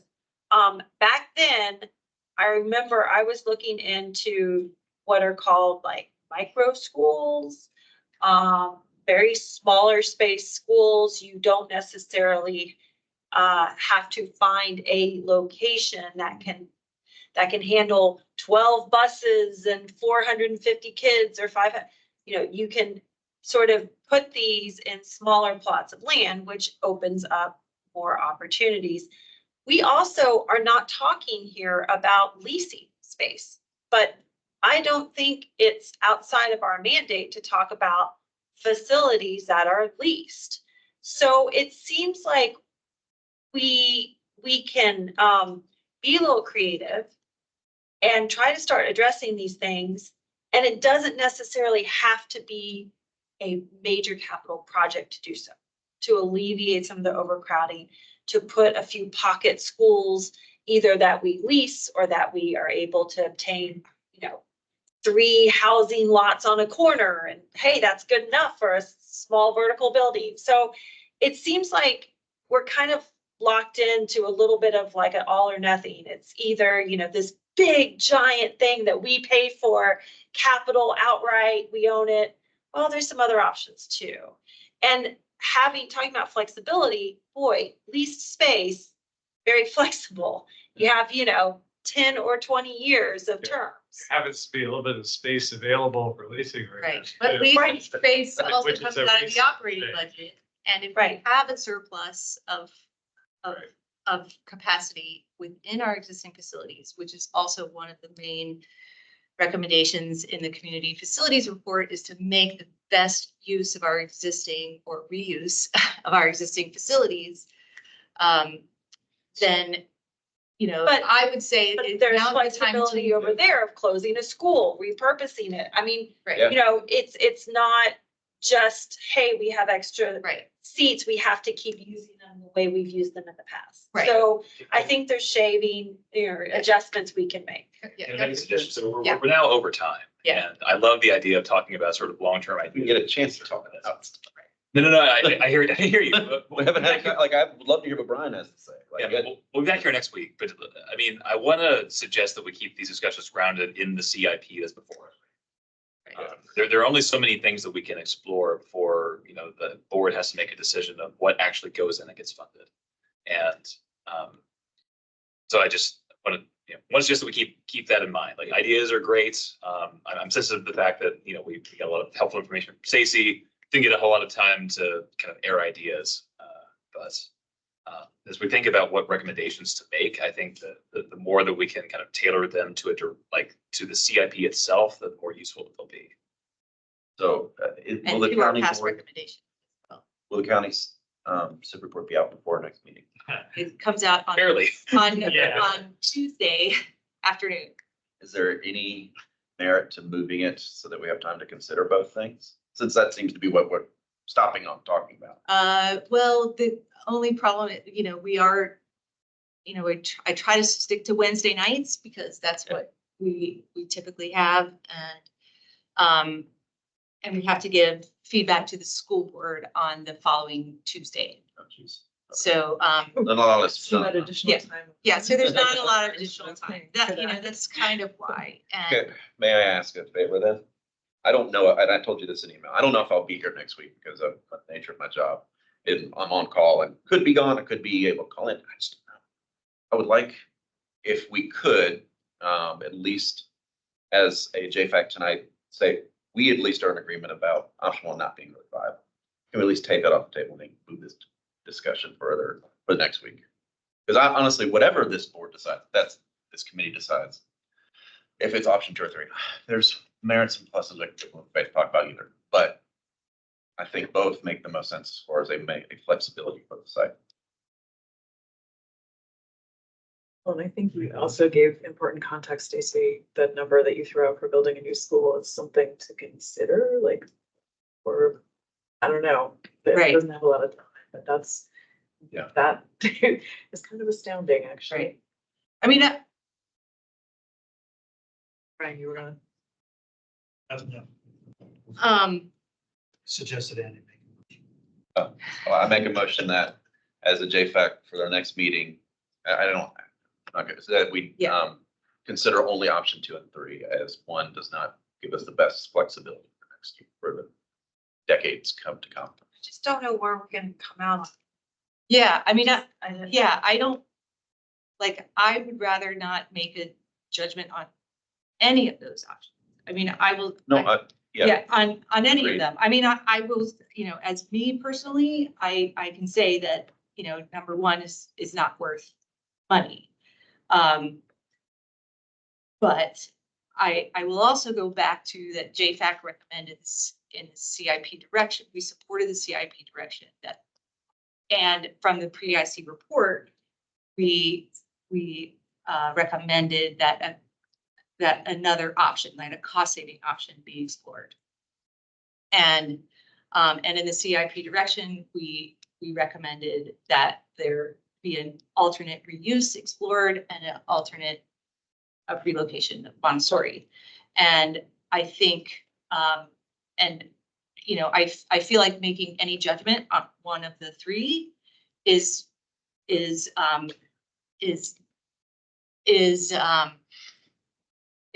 not what I was,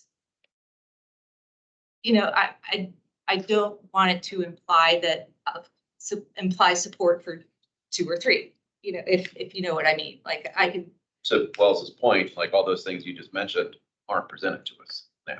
I agree, those were things where they talked about then, and I love your idea. Well, cost saving option would be go with number 1, because it's the cheapest. I mean, that, Yeah. right, I don't know how we're all gonna end up. Yeah. Right. I mean, Yeah.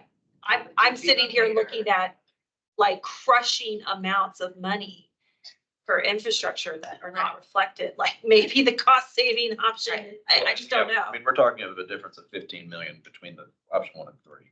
So it's 8.7 between option 1 and 2 and 6.4 between option 2 and 3. But So it's crushing still- amounts of money, Right. yes.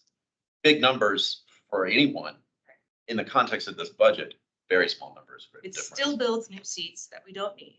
Does not, Okay. it repurposes seats. Why It don't, builds 312 new seats that Well- we don't need. why don't yeah. we wrap You- it up? That's in all 3 options. So what's your plan? So- Andy, we're Which trying is- to wind But it, we never had a chance to talk about it. Like, so talk about what, this, like any of this, like we had a great brief. I'm not knocking it. We should build time into each meeting to have a discussion. This was a lot.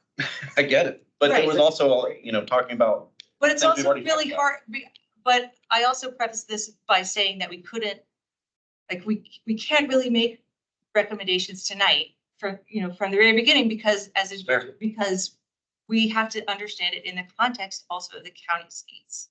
sure, And understanding what their budget needs are, what are those $50 million placeholders actually mean? What do they mean in the county's, in the county's CIP as well? I mean, I know the county, the extra money came from the county manager's office, but what does that look like, from the county side? I also will continue to just go back to the fundamental principles of long-range site planning and the enrollment, capacity planning, and like the overcapacity schools in Oak Ridge, and that can be solved with boundary changes. sure. Non-capital solutions are actually might be a better solution. Like, why do you need to build new, what's, why that does not define a need to build new seats when there's 500.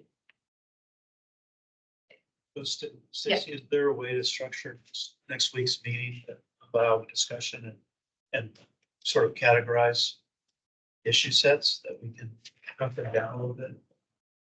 Yes, I will try to do that. I'd be reflecting that we're going to have had only a few hours to look at the county CIP. So I was gonna ask a similar question about what the game plan is for next week. Right. Recognizing that we only have that tiny bit of Right. time. Maybe we need a So- meeting on Friday. Yeah. Or on Monday. You have to get the recommendations back. Monday's Memorial, Oh, okay. probably not the Not bad. best day for, Fair enough. Yeah, and it is the.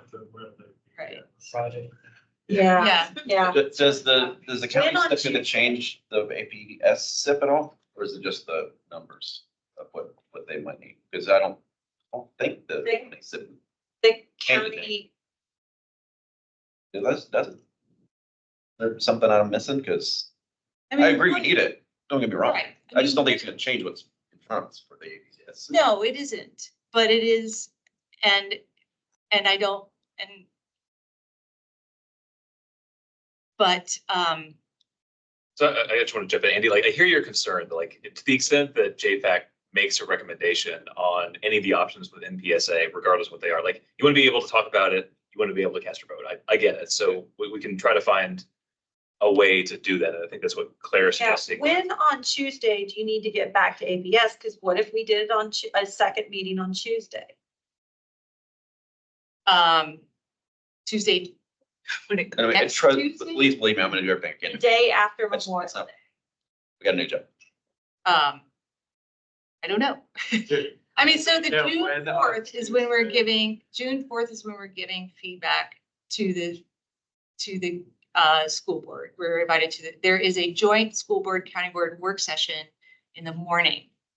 So June 3rd, I mean, that Monday, so that Monday after Memorial Day. It's not ideal. No, that's the following. Yeah.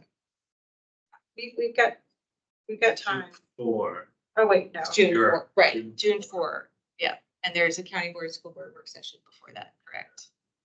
Do we have any sense of when on Tuesday the CIP is going to actually go online? Viewable? Have you heard anything about timing? I can float that, how, I think it's, I mean, because we're talking about hours. It could be earlier, yeah. yeah, I don't know. I mean, I do think it's really important for us to give, because we're giving feedback to the county board too, and I want that feedback to be the same. You know, I mean, that's kind of why I'm hesitating on a vote here, because I think we have to take it into context. And I think like we have to look at all of the options, you know, like even the 3 options of Montessori have to be looked at in the broader context of all of the other needs of the county APS needs, of the county needs, of, you know, whether there's funding in there for them or not, or placeholders or what year? yeah, what year, timing, balance with other needs. I mean, that's, Because You know, the- projects don't ever get delayed, right? you know, what if Well, I if just mean something's like if gonna it's happen like- with TJ Middle School or not, like, are they just gonna, you know, sorry, TJ Middle School neighborhood students that are compulsorily zoned there, you have to live in that, you gotta continue to go to that I used classroom. to live there, I know. Yeah, I mean, my know it well. son went there, yeah. I've had plenty of meetings in there. What about the Thursday? So we had a plan for Wednesday. We're going to do something on Thursday. I mean, none of this works for me, but I'm just like, I'm just trying to like, you know, help, like, I mean, it's. I mean, we could, you know, we could potentially try to have a, yeah, let's think about it. I know we're mindful that it's 9:30. You know, you know, if you have individual feedback suggestions, Brian, about how to structure the meeting. You know, anyone here who could define the problem statement for the meeting, you know, with those. Okay. Okay. I mean, I think the guiding questions are a good place to start. You know, we could just go through the guiding questions and through both CIPs and answer them. There are guiding questions that we agreed to last time. Absolutely. We we got a lot of information tonight. Trying to talk about broader context planning. Yeah, Budget. Sounds good. The guiding questions are very broad, far reaching, and discussions that we have are micro level. So Right. to bridge that gap. Well, I think we also have to be mindful that the feedback that we're giving to both boards doesn't need to be micro level. And might, it really should just be like a joint facilities advisory commission feedback. If the facilities advisory commission wants to get in micro, which is sort of their deal, like they can. But from a joint perspective, I think we also have an audience in the county board, and they don't need to get into the details of APS either. Right. And the APS doesn't need to get into the details of the county board either. So I think that's sort of. Yes, I would go so far though as to say current CIP is unworkable. That's a macro. Okay. Well, That's good. Yeah. but but like why and how to adjust Right, it, is that micro? So, Yeah. Also outside of our purview, because we If there can't are change. chunks of it. yes, we can. But, I mean, we Really? can't change it, but we can I don't recommend. really have that much power. Certainly We can recognize recommend it. it. We can recommend, no capital funding this cycle. I mean, we can recommend it. Yeah. If we think that fits within our guiding questions. But that's, but I think that's what I would just encourage people to look at is sort of the broader context planning, like the bigger picture, what is, what are we looking at? What is the bigger picture of capacity utilization? What is the bigger picture? How does that impact our operating budget? Which it does, under capacity schools are operationally inefficient. Facilities, but not operations. For both. Because the staffing, it's, yes, I mean, to get into, that's getting in micro again, but it's all interconnected and and I think that's what we're here to advise about is the interconnectedness and not on the micro stuff. And also to be mindful of that land is Arlington's scarcest resource. And we have to, plan based on priorities and context and we also know, it's not a Are we unlimited spending credit card. Yeah, is it possible to do the meeting next week in person, or is it, you're gonna be virtual? We're gonna do it virtually. Okay. I don't think in person buys us. I think it helps dialogue. It does help. Well, I will be out of town. Okay. I don't know. Oh, needed virtual. Great. Yeah. Yeah. Yeah, I mean, all virtual is in some ways, because we will absolutely need a forum. Right. We adjourning. Yeah. So that we can let these Yeah. poor folks go to bed. Joining us. Thank you. Thanks. Bye.